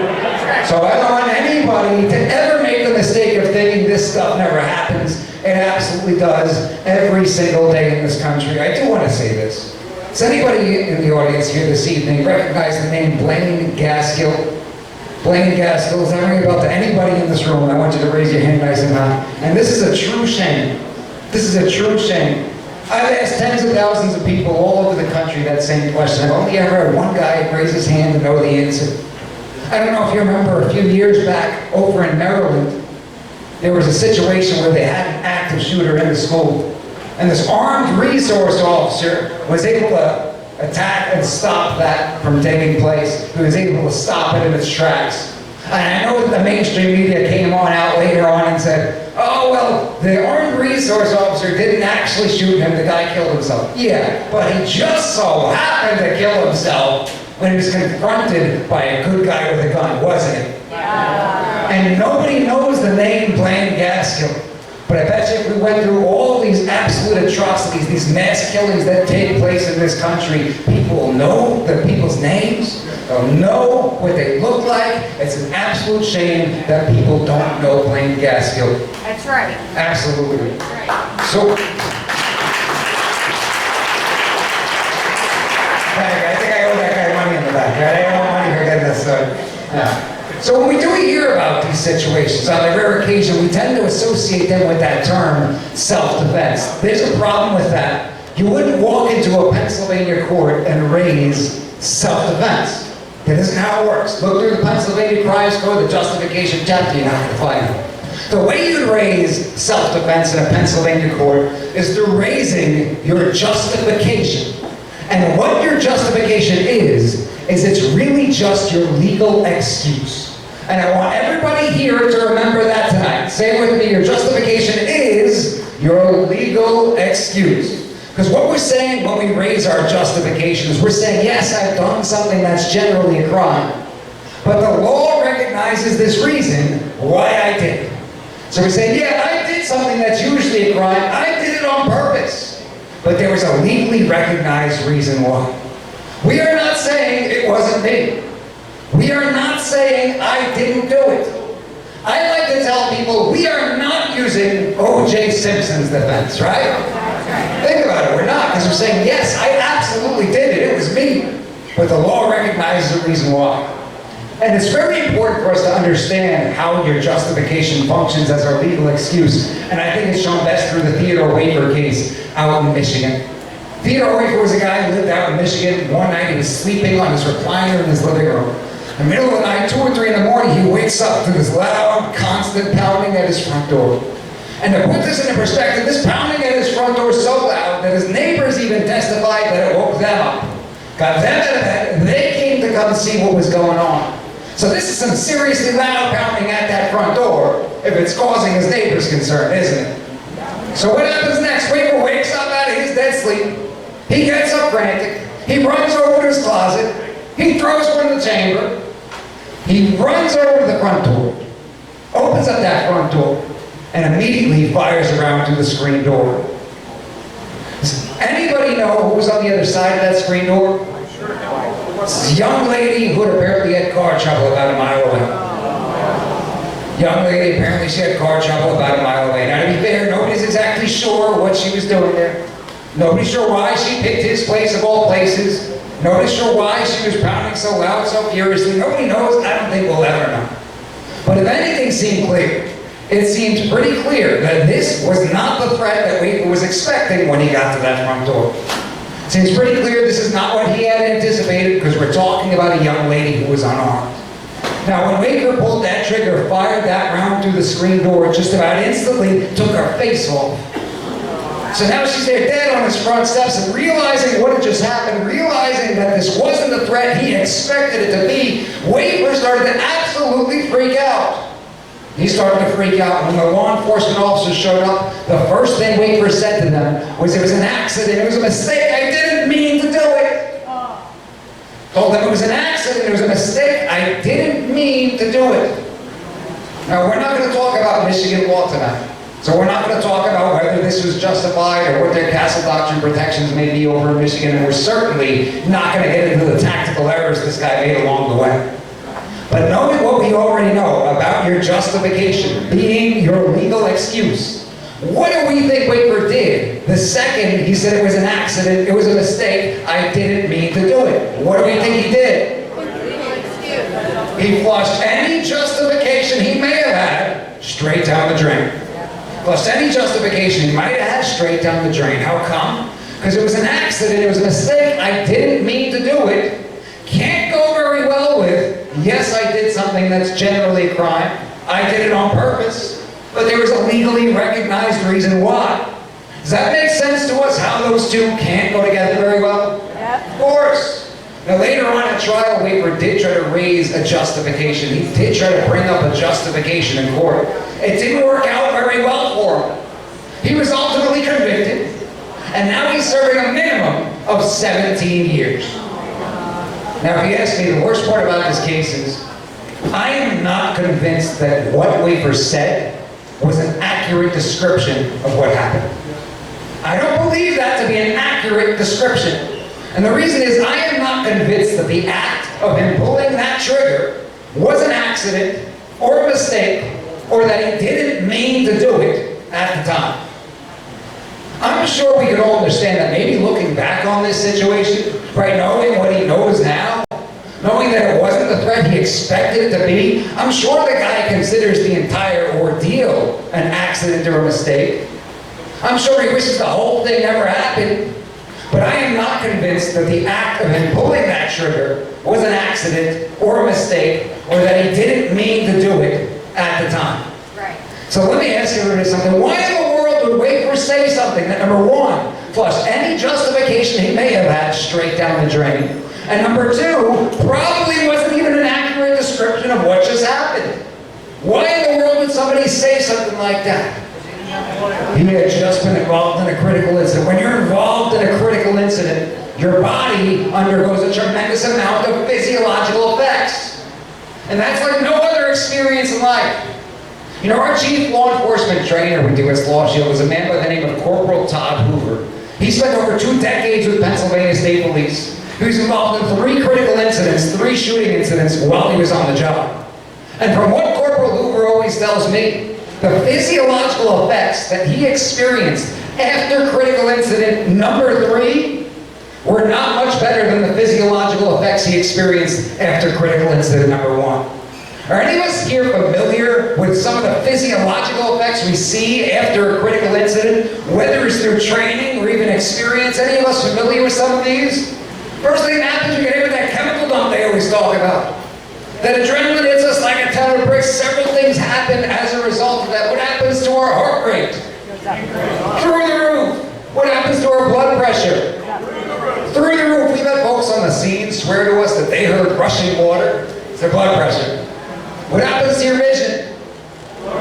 You immediately get tunnel vision, and you immediately become farsighted. If you read a book called Grossman on Combat, anybody here ever read that book? Grossman on Combat, excellent book if you want to learn more about physiological effects. Lieutenant Colonel David Grossman. He talks about a loss of depth perception, which is why some people say it looks blurry. Grossman talks about time dilation, things looking like they're in slow motion. Talks about auditory exclusion. You lose the use of your fine motor skills. Some people sweat profusely, some people shake uncontrollably. You'll have racing thoughts and the inability to recall details about what just happened to you. Think about that. You don't remember the just happened to you? Any of us here ever been in a car accident before? Quite a few of us. Do any of us remember, maybe it was the following day, or even the day after that, having some tiny details come back to us that we didn't remember the second we got out of the car and we were freaking out? Because that's entirely typical. And that's just a tiny taste of what a true critical incident is all about. You know, we had one guy right here in the Lehigh Valley, I'll never forget, immediately vomited right after his critical incident. Guy just lost it on the spot. So taking all this into account, all these physiological effects, I think it's safe to say that right after a critical incident is not the time to be making an effort to give an accurate, coherent statement to law enforcement officers. It just isn't the time. And it's definitely not the time to be making an effort to protect your own rights. And that's why we're going to go over some advice right now. And folks, if we leave here tonight remembering nothing else about what I say, I need every single one of us in this room to remember what we're about to say. If we're involved in a critical incident, we're going to do two things. Lawyer up and shut up. Come on up here, young man. We're involved in a critical incident. What are we going to do, my friend? That's right. Give him a round of applause. I need everybody to say it with me because I promise you it's that important. Can we give that a shot? Say it with me. Lawyer up and shut up. You folks sound beautiful for a weeknight. I got to give you that. That was excellent. Here's what it comes down to, though. Every single one of us have rights under our Constitution. How many of us here believe in our Constitution? Give me an amen. I have come to the right place. We've got a constitutional right to silence and a constitutional right to an attorney. And I strongly recommend that we use each one of those to our advantage. I'll tell you this, every so often I'll get a guy in the back raise his hand and go, Mike, you know, lawyer up and shut up, that sounds great and everything, but I don't think you get it, because I'm one of the good guys, so I just want to cooperate. And if I invoke my right to silence, if I ask to speak with an attorney, well then I'm just going to look like I'm guilty right away. I'm going to look like I got something to hide. Now let me ask you, don't be shy about this. Does anybody here sort of instinctively feel that way? Like you might look like you're guilty or look like you've got something to hide? Anybody instinctively feel that way? I didn't pay you to be here and say this or anything like that, right? You're going to test the fact that you're not a client, so I'm going to take a guess about you. And because I'm going out on a limb here, I need you to do me a favor. If I happen to be wrong, correct me in front of everybody. Just embarrass me in front of all these people. You can do that, right? That's good stuff. I'm going to take a guess, man, that you don't have too much up-close and personal negative exposure to the criminal justice system. And all I mean by that is I'm going to take a guess that you don't make a habit out of having handcuffs slapped on you and being tossed in the back of a police car. Would that be correct? Correct. Thank God. I never know the answer when I ask that question. It's like, I had this innocent-looking young lady sitting in the front row one night in Monroe County. I asked her that same question. I said, you're not used to having handcuffs slapped on you, being tossed in the back of a police car. She started her answer by saying, well, sometimes you get the wrong person. But I'll tell you this, being in criminal defense, I've had to deal with some hardened criminals over the years. Sometimes that's the nature of the business part of the job. Been up to SCI Phoenix dealing with inmates on death row. Had to deal with some pretty bad dudes. But you want to know something about career criminals? 10 times out of 10, these guys know to lawyer up and shut up. Why do you think that is? As they say in Oklahoma, it ain't their first rodeo, right? These guys have been there, done that, got the t-shirt on the way out, so sometimes it's perfectly natural for us law-abiding citizens who don't have that exposure to instinctively feel that way, but we have to get away from this because it's a bunch of nonsense. It's a bunch of nonsense. Think about it. They let us believe that our constitutional rights are only for criminals. That our constitutional rights are only for people who are guilty, as if our founding fathers sat in a huddle somewhere saying, hey guys, what can we do in this constitution? Let all the guilty people walk free. Who would really help out the bad guys with this thing? The very same people who say those kinds of things would be offended when the mainstream media and the anti-gunners say things like, if you want to exercise your Second Amendment rights, then you must be up to no good. How many people get irritated when you hear ignorance like that? Same goes for the 4th, the 5th, and the 6th. And listen, I understand that generally speaking, in the Second Amendment community, there are people who have a healthy respect for law enforcement officers. That doesn't mean you can't exercise your rights. I've got to plead with people sometimes. We've heard the Miranda warnings from the time that we're very, very young on television 1,000 times, right? Where do they say, anything you say can and will be used now? Yes, they never say we might use it to help you out, right? They don't say that. They can't do it, it wouldn't be admissible. And for whatever reason, they sit there and basically tell somebody, otherwise intelligent people, right? Otherwise intelligent people, that sit across from a law enforcement officer who says, I want you to say something that I can use against you in court to put you in jail for a very long time. Would you mind helping me out? And people say, sure! Let's give it a shot. Our constitutional rights are for law-abiding citizens like you and I just as much as they are for anybody else. We need to use them. Because you know who I've seen end up looking like they're guilty? It's the people who make that statement under the stress of the circumstances when their body's undergoing all these physiological effects. Because they end up flushing any justification they might have straight down the drain.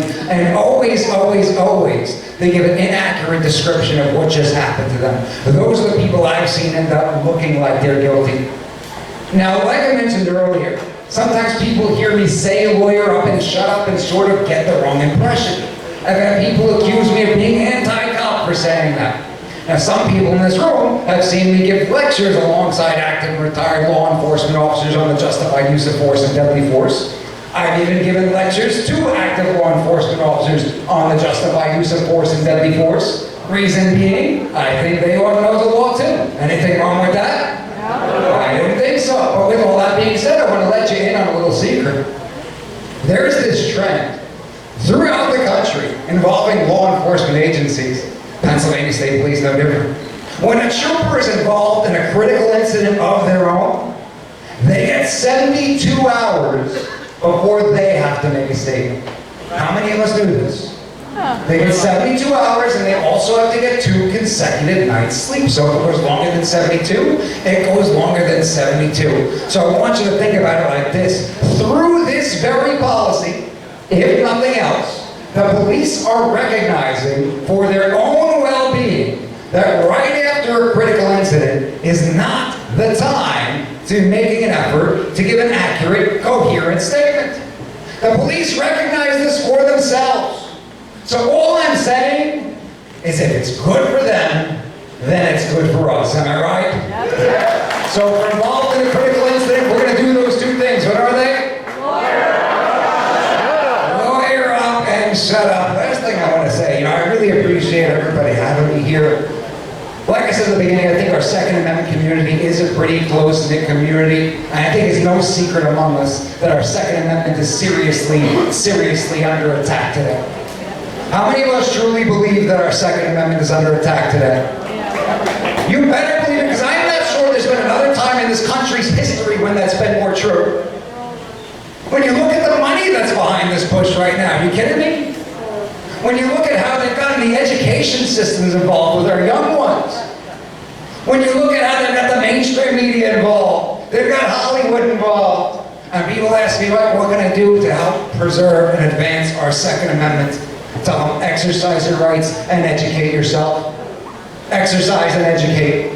And that's why I want to thank folks like you for coming on out to these types of events, hearing speakers who've got nothing but knowledge, like Senator Mastriano, coming on out and educating yourself. And I'd encourage every single one of you to continue on with that journey. And the reason is, the mainstream media wants everybody else to believe that as gun owners, we wake up every day and we can't wait to kill somebody. It is true. The mainstream media wants ignorant people to believe that as gun owners, we wake up every day and can't wait to kill somebody.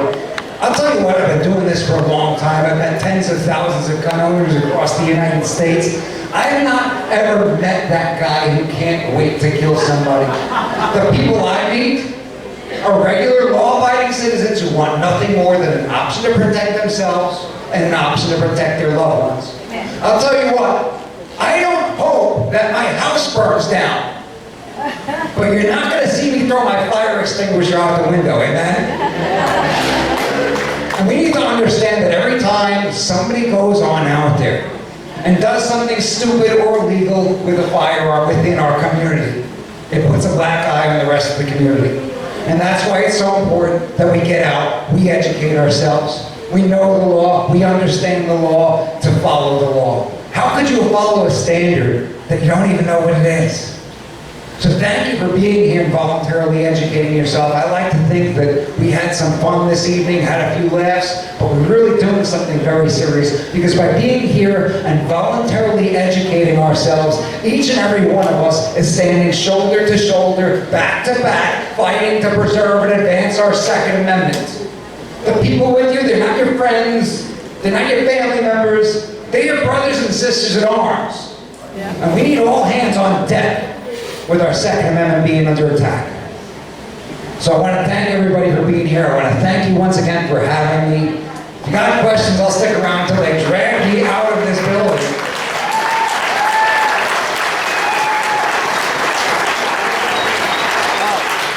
Before we go, if we're involved in a critical incident, what are we going to do? One more time. Lord, and you shout. Give a hand to Mr. Brian Nelson, ladies and gentlemen.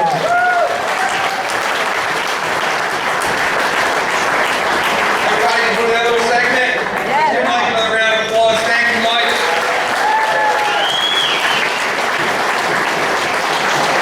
Again, I'm Brian Nelson. I'm the territory manager for U.S. Law Shield of Pennsylvania. I brought some reps with me tonight. We have Amanda Martin. Amanda, you want to raise your hand over here? She's from the Quakertown area. We have Matt Good. Matt, you want to stand up? Matt's from Denver, Pennsylvania. And John Ravenstein from the New York area.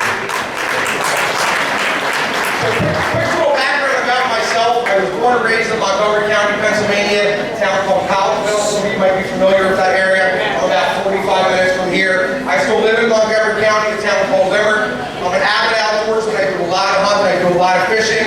Archery and track shooting is definitely a passion of mine. I got involved in some competition archery about 2 years ago. After high school, I always wanted to become a carpenter. I went to Tech. In my early 20s, I became an apprentice right out of high school. I did that for about 5 years. Brian, can we have quiet in the house? I talked about that. Thank you. Did that for about 5 years as an apprentice, became a subcontractor in my mid-20s, did that for the rest of my 20s, became a general contractor in my 30s, did that for about 4 or 5 years. Things sort of really fizzle out. I saw a job opportunity part-time with U.S. Law Shield to be a representative for them. So I took on a job for some extra money, did that for about 6 months, and I became the territory manager about a year and a half ago. Now, one thing I always remember growing up, my mom, my dad, my older brother always teaching me, I'm sure we can all attest to this, is my right to defend myself, family members, and loved ones. Can I get an amen? Amen. Right. One thing that really drives me crazy, we've seen a lot of this over the past year, but it's been happening for a very long time, is when law-abiding citizens get jammed up in the legal system. Now, what do I mean by that? Next thing you know, you're defending yourself, a family member, a loved one, a third party. Then you might have criminal charges or civil suits, and you're jammed up in the legal system. Attorneys can be very expensive. You might have to tap into funds you don't have. This is the basis on why U.S. Law Shield started. There was a team of attorneys in 2009 in Houston, Texas. They were thinking to themselves, how can we get the law-abiding citizens, give them affordable attorney representation? That's where U.S. Law Shield started in Houston, Texas in 2009. Since 2009, we are nationwide. We're in all 50 states, including Puerto Rico and D.C. So what is U.S. Law Shield? We are a legal defense for self-defense member-based program. If you're ever involved in any type of a self-defense situation, and a lot of people think we're just guns, we're not. I like to explain it like this, and it kind of hits home. From fists to firearms and everything in between. Everyone understand that?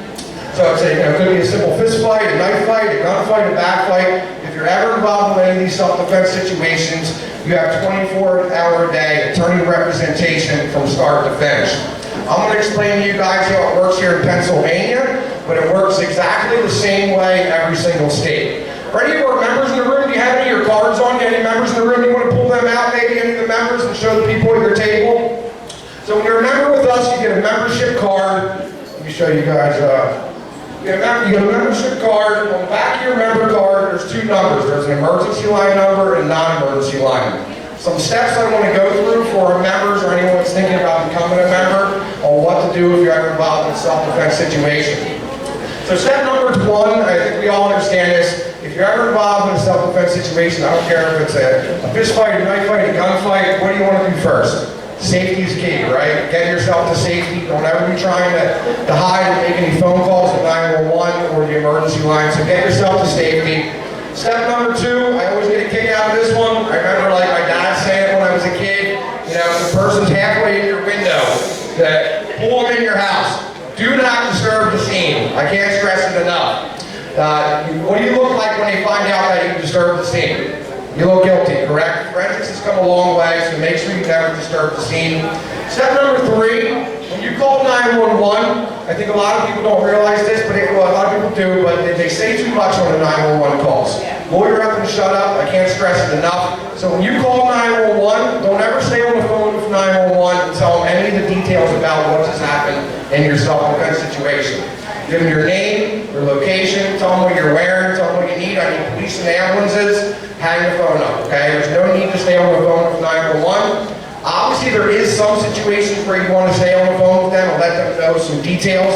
For example, if someone just left their house with a firearm and they're running through the neighborhood, you might want to let 911 know those details, okay? Step number four is calling that emergency line number, and I love this about our program.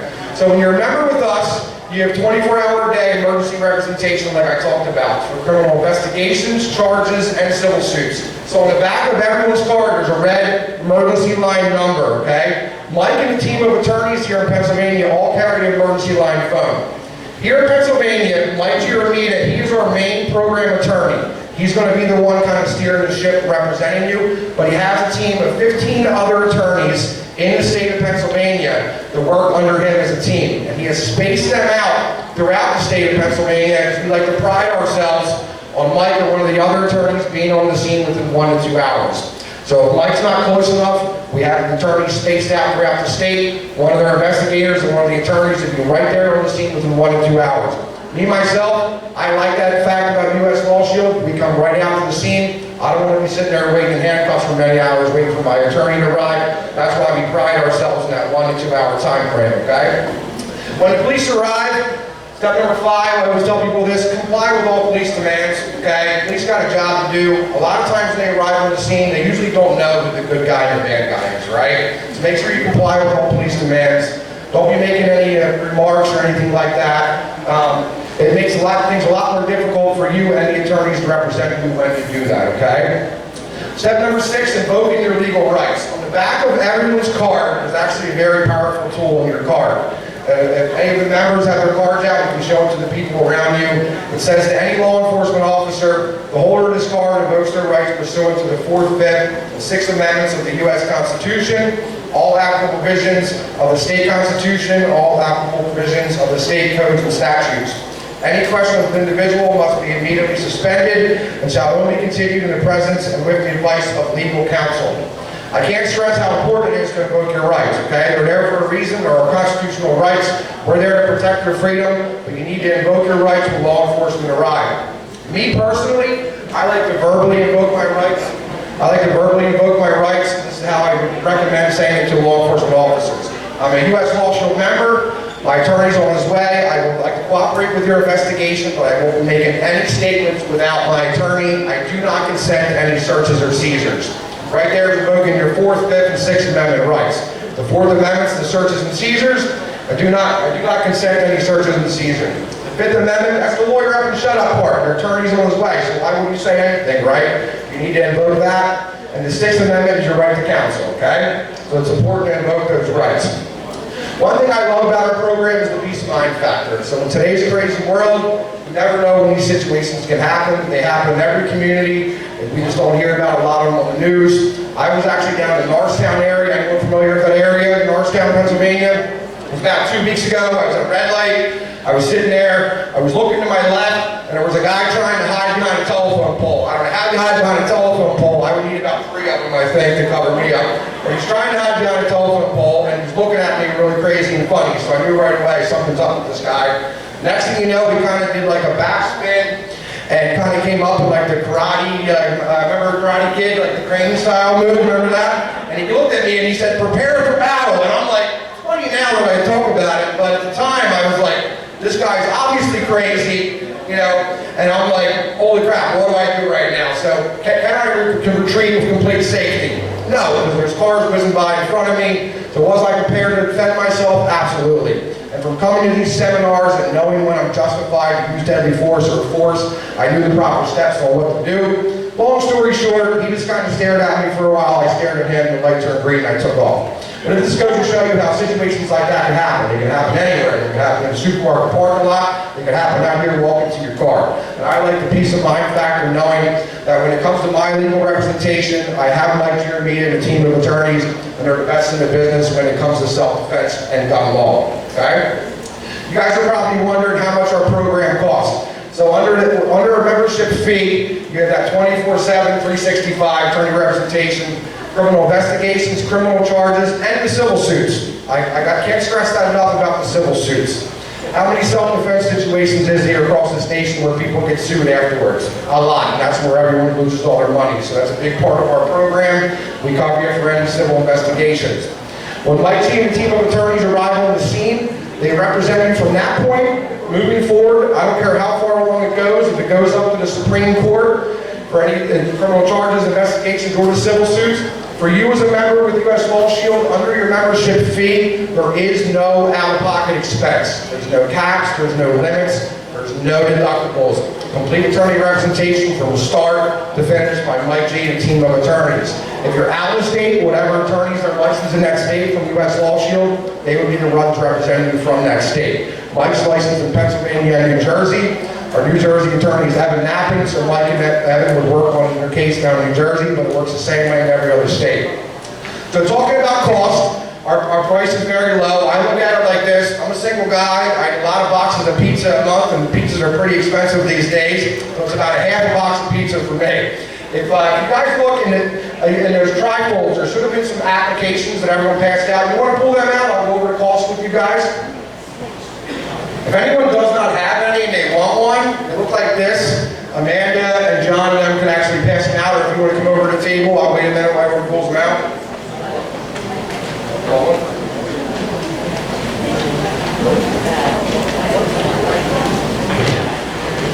I feel like I was involved in a critical incident. Oh, I'm sweating right now, you know?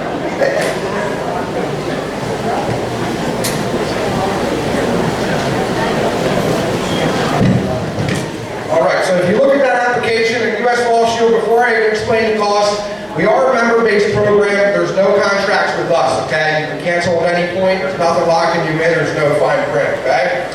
If you look on the top of that application, you'll see on the right side there, primary member. It's $131.40 a year. Unbelievable, right? That breaks down to $10.95 a month. You can do monthly or you can do annually. If you look down below, you guys will see secondary member. Secondary member is just a household discount that we do with U.S. Law Shield.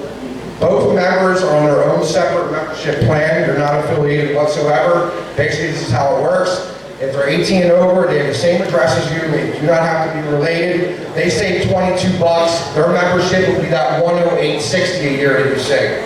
If you guys look back up top here, you see to the right, primary member, we have some add-ons with our program. I really love this about our program because they do not apply to everyone. It keeps our price point low. Under that $131.40 a year, that gives you the base coverage for attorney representation. Some of the add-ons don't really even have to do with self-defense. There's two I do recommend. That if you're a gun owner identity theft coverage, I highly recommend that, and bail bonds expert witness.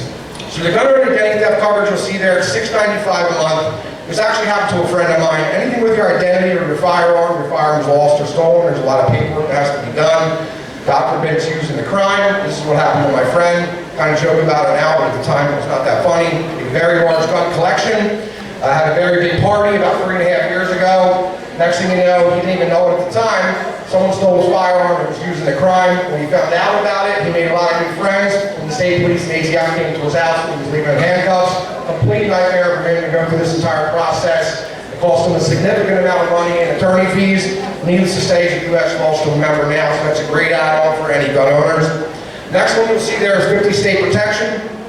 So that 130, 140, that covers you for PA. 295 a month, that covers you for all 50 states, all right? One thing I love about 50 state protection is when you take trips out of state, I take a lot of trips, you can call the non-emergency line, which you have access to. I forgot to mention that earlier. On the back of your car, there's a black number. It's a non-emergency line. You can call that up, talk to your attorneys. You can get legal advice from them. When I take trips, I call up the non-emergency line. I tell them where I'm going from point A to point B, and what states I'm traveling through, and then Mike and a team of attorneys will let me know what I need to know with my guns and ammunition. Here in PA, we're pretty lenient, but in other states are pretty strict, so you better know what you're doing when you're traveling across state lines, okay? So the 50 state protection, it's a great add-on for anyone that travels. Another great thing about 50 state protection is this: not all of us go out of state all the time. So if you go out of state once a year, you can call up the non-emergency line, you can talk to them, you can add on for 1 month and take it off. So you can pay $295 if you're going out of state for 1 month and take it off after that month. Bail bonds, expert witness is the next one. The main reason I recommend this is for the expert witness, but it's included bail bonds. If you're incarcerated, we cover you up to $50,000 in bail. The expert witness side of it is the main reason and why I recommend this for everyone. So anyone has to be brought in, that has to be paid for your defense, okay? So it could be a forensics person, it could be a doctor, it could be an analyst, it could be a shop owner or a trainer. Anyone would have to be paid. We would not cover the cost of that unless you had that add-on. It's $295 a month. That's why I highly recommend it. Minor children's the next one's $2 a month. Anybody have minor children? 17 and under? This is a great one. When I went to school, I'm 43 years old. If you got in a fist fight or an altercation, it was usually detention or ISS, something like that, right? Those days are long gone. Cops are called up right away, and you're probably going to get sued by the parents. So for $2 a month, your kids are the same coverage as you. Doesn't matter how many kids you have, 17 under, same coverage as you, all right? The last one is hunter shield. Anybody hunt or fish? $295 a month, any infractions whatsoever when you're hunting or fishing. There'll be license issues, trespassing situations, too many fish in the cooler, size limit, so on and so on. Sorry, I'm speed talking here because my time's almost up. That one's $295 a month, okay? If you guys look at the bottom of that application, so there is a one-time startup fee at $19.95. If you flip the apps over, because Lehigh Valley Tea Party is a sponsor of ours, we run some promotions. If anyone wants to sign up tonight, it's a very quick process. If you guys turn those apps over, you sign up for annual membership, you get 2 months for free. That includes primary, secondary member, and your add-ons. You have immediate protection. We have some temporary cards we can give to you tonight, and also platinum protection. Your price locked in for life.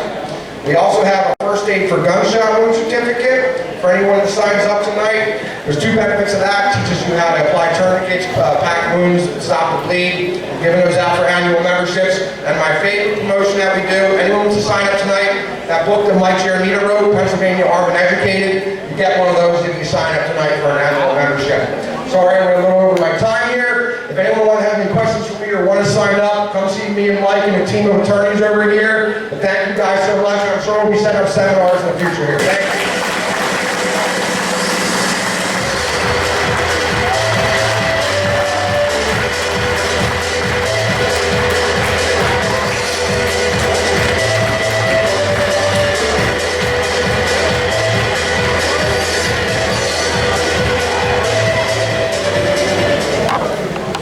So you should have.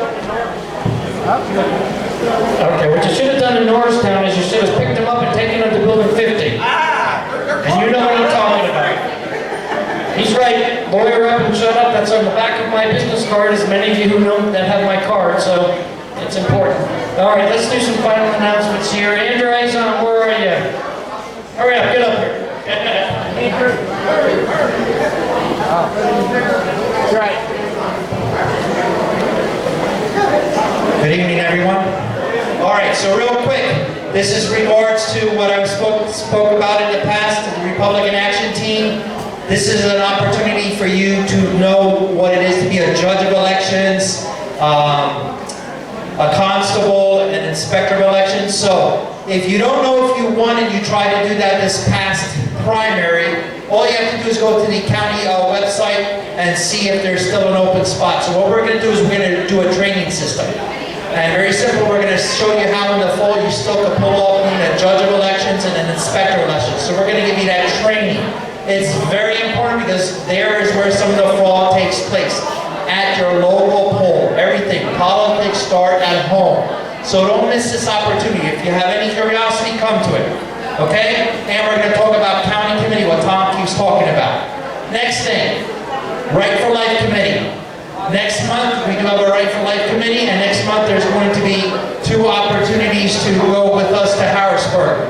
The first one is the March for Life. That's going to be on Monday, September 27th. Monday, September 27th. I believe it's $35. You sign up over there in the corner, we're going to take a van down. Okay, second one, we're going to go to the banquet on Wednesday, September 22nd, and our speaker is Rachel Campos. The banquet, I believe, is about $60. We'll figure out the amount for the van. But if you support life like I do, that's my Aunt Arlene says, if you don't have life, you don't have anything else. So I hope you consider doing one of those. Sign up for the training session. Thank you. God bless you. All right. Thank you, Andrew. Give this to 50-50. Next month's meeting is September 2nd, Thursday. We're going to draw the 50-50 raffle tonight. Right now. Andrew, can you take the mic back there, please? I'm going to make some final announcements and thoughts afterwards. We're going to call someone up that has some important words for you. So please, everyone hang tight for a couple minutes here. We'll do the raffle, and then we're going to hear some final, very important thoughts here. All right, the raffle. We have 10 guns.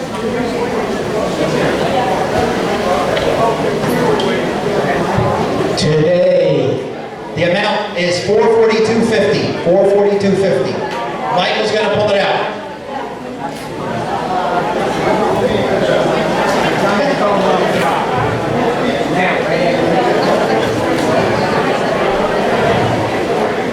Have your tickets out.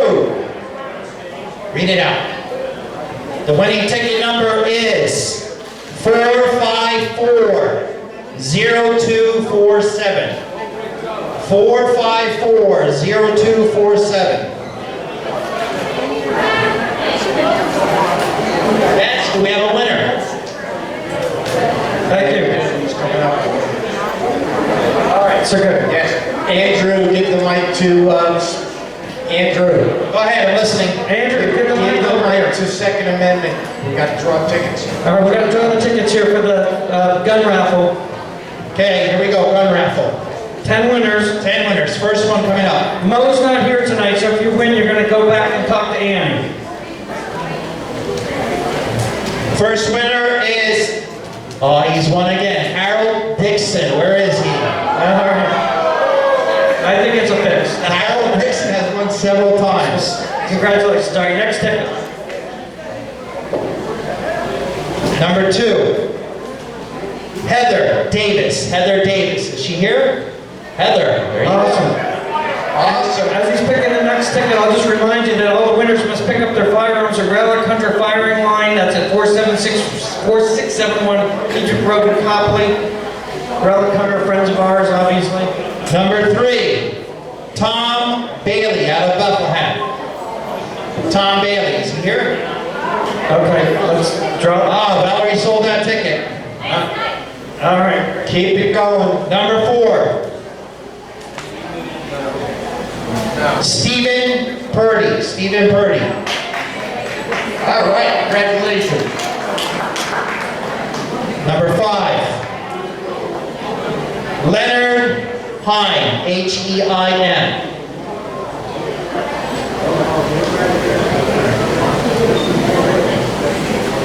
Number 6.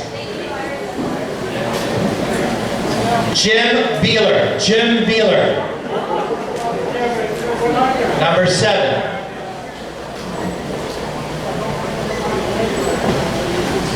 Number 7 is Frank Kuyan. Look at that, Frank. Better sign up for U.S. Law Shield tonight, Frank.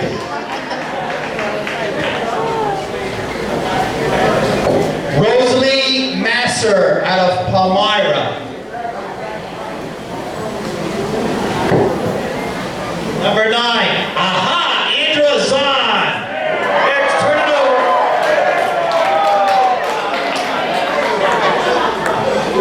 All right. Hey, I sold a lot of these.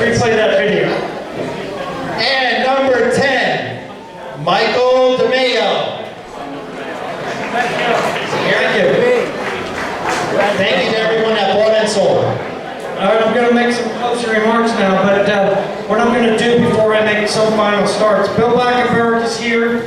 He's the owner of the United Sporting Clays, and he has a few words that he wants to share with you. In fact, they would have been a lot of what I would have said in my closing remarks. So if I could have everyone sort of hang tight for a couple minutes, because what he has to tell us is very important, and we appreciate all that Bill has done for us. So Bill, why don't you come up? If I could have everybody be quiet, please. Quiet in the house, please. Quiet in the house. Thank you, Tom. Is everybody warm? You want to get hotter? So I just wanted to give you a quick election fraud update, okay? You know I've been up here before talking about it. If you hear the words election integrity, how many heard election integrity? It's the signal that move on, there is no fraud. Okay? So if you hear people telling you about election integrity, it means they've already given up on the fraud. How many know about what's going on in Arizona? Where'd you get your information from? Fake news? You got a direct source? What's that? Steve Bannon? Steve Bannon is a chaos agent. I hate to say it, I like him too, but he just gets views. So here's what happened 2 weeks ago at the hearing. Okay? Be quiet. Be quiet. There were 74,000 more mail-in ballots than were mailed. Fact. Okay? Presented in front of the Senate committee. 74,000 more ballots came in than were mailed. There was high-level intrusions into the systems remotely.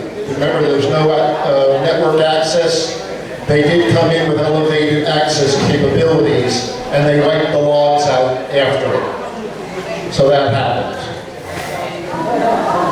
The duplicate ballots, right? If a ballot has got a problem with it, they have to create a duplicate ballot. There was thousands and thousands that didn't have a serial number to match the original ballot. So there was ballot tampering. So right there, just with the mail-in ballots, they say Biden won by 10,000 votes. It's false. There's a lot more going to come out, okay? So just stand by. They're writing the report currently for Arizona. Well, what are we going to do about it?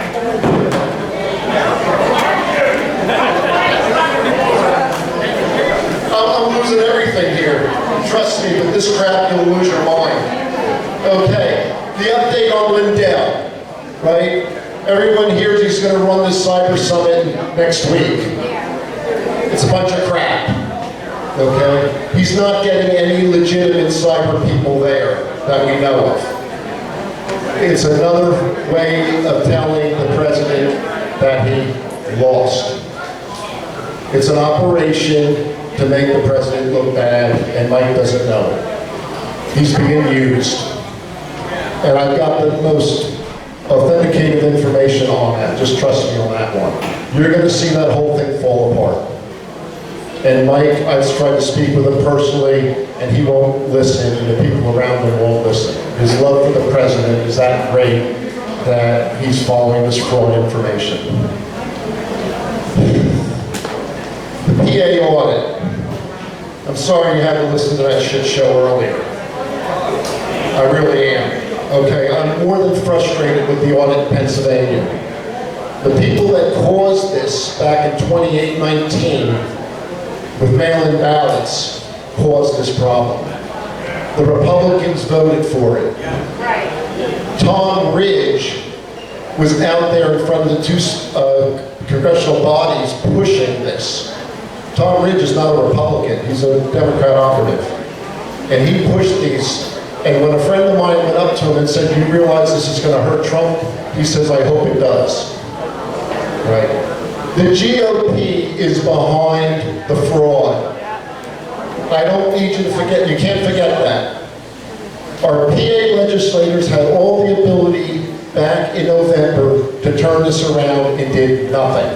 Pat Brown stood there and said there was no fraud and mail-in ballots are perfectly fine. It's the GOP. Let's go back to Arizona. 3 weeks ago, Arizona was $4.6 million in payables on the audit. And when I called out there helping them try to raise money, the governor said they don't need any money because he doesn't want the audit to succeed. That's the governor, Republican. The state GOP chairwoman, Kelly Ward, went and raised $600,000, and I know maybe people in this room, but I know people in the Lehigh Valley got mailers, email from her that say, help the Arizona audit raise money. She raised $600,000 on the audit and has no intentions of giving it to the audit. None. OAN's good. You can listen to OAN. Epic Times. The Gateway Pundit's about 50-50. Everything else is junk. What's that? Very good. Yep, you got it. So, back to PA. Watch the symposium, okay? Sit down and be quiet. It's garbage. Sir, it's garbage, please. Yeah, okay, from you. Yes. What you know? All right, sir, please sit down. Get them out. Good. That's Thank okay. you. Good night. You know, you know what? Everyone has the option to speak their voice, right? Not to interrupt the meeting, though. He needs to leave. The end results will say, just give it time to play out. We just can't play into their hands, okay? There's a lot of bad players leaving Arizona that's trying to screw up Arizona and screw up Michigan and are with the Lindell camp coming into Pennsylvania to raise havoc. And we know who they are, some of them, and we're finding the others out. No, please, let him finish. We have questions. I'll answer your question. So, going back to the Pennsylvania audit, you couldn't win in Philadelphia in hand-to-hand combat in 5 years. You're never going to get anything out of Philadelphia. Why would you pick Tioga County, a small little Republican county? It's just ludicrous. If you're going to do an audit, the first thing you need to do when you announce the audit, is you have the subpoenas ready to go that second. And you have the protective orders to protect the machines that second. He gave them 3 weeks to destroy all the evidence. No subpoenas, no protective orders. And now he's trying to get subpoenas, and he's having trouble. It's more of the GOP covering for themselves. I'm really frustrated to no end. Our legislators out in Harrisburg, I can't say it because there's women and a couple of youth in here, but they're worthless, right? They're not for us. They're not for the people. They're protecting their system. And that's why they went after Trump, because Trump was ruining their system. So, ma'am, you had a question?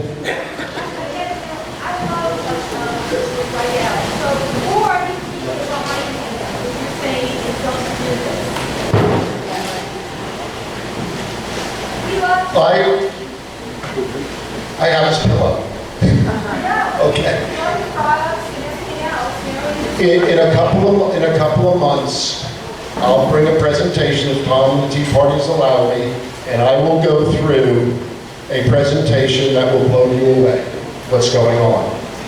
This is an op that was laid in back in 2015, political warfare by the Republicans, the Romneys, the Bushes, and the McCains. Okay? And that's all I can say at this time, but I will bring that to give you peace of mind. I'll leave it at that. Tom knows a little bit about what we reviewed, and it's sorry, it really is, but we're at war here, and they're going to use anybody they can to affect their outcome. And we don't have a constitution, we don't have laws, so we got to fight the best way we can. So thank you.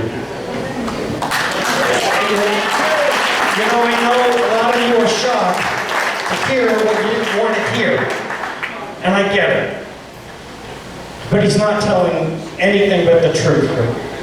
The Republican Party in its leadership, both locally and nationally, are nothing but the controlled opposition for the Marxist takeover of this country. That's a fact. And I know it sounds like I'm crazy, but it is a fact. There's no question about it. We are fighting good versus evil. So these people put labels on themselves. Someone like Mike Lindell, we see the story that they want us to see. And when we hear something that doesn't match what we think we saw, we get upset. We need to get over that and realize that this is the battle of our entire life. That's why we stand up, that's why our board here does what we do. And we are not going to apologize for getting you a little upset tonight with that issue. Because it is about God, it is about doing the right thing, and we have to accept that these people that we thought were on our side, like Paul Ryan when he was the Speaker of the House, screwed us. Because he is a Marxist. He's not a conservative, he is a controlled opposition. And Charlie Dent was the same thing. The fact is that they knew that they never believed in the conservative values that they believed in. They played us for decades. Now it's time for us to take our country back. And that's why we do what we do here. And thank you, Bill, for giving us that information.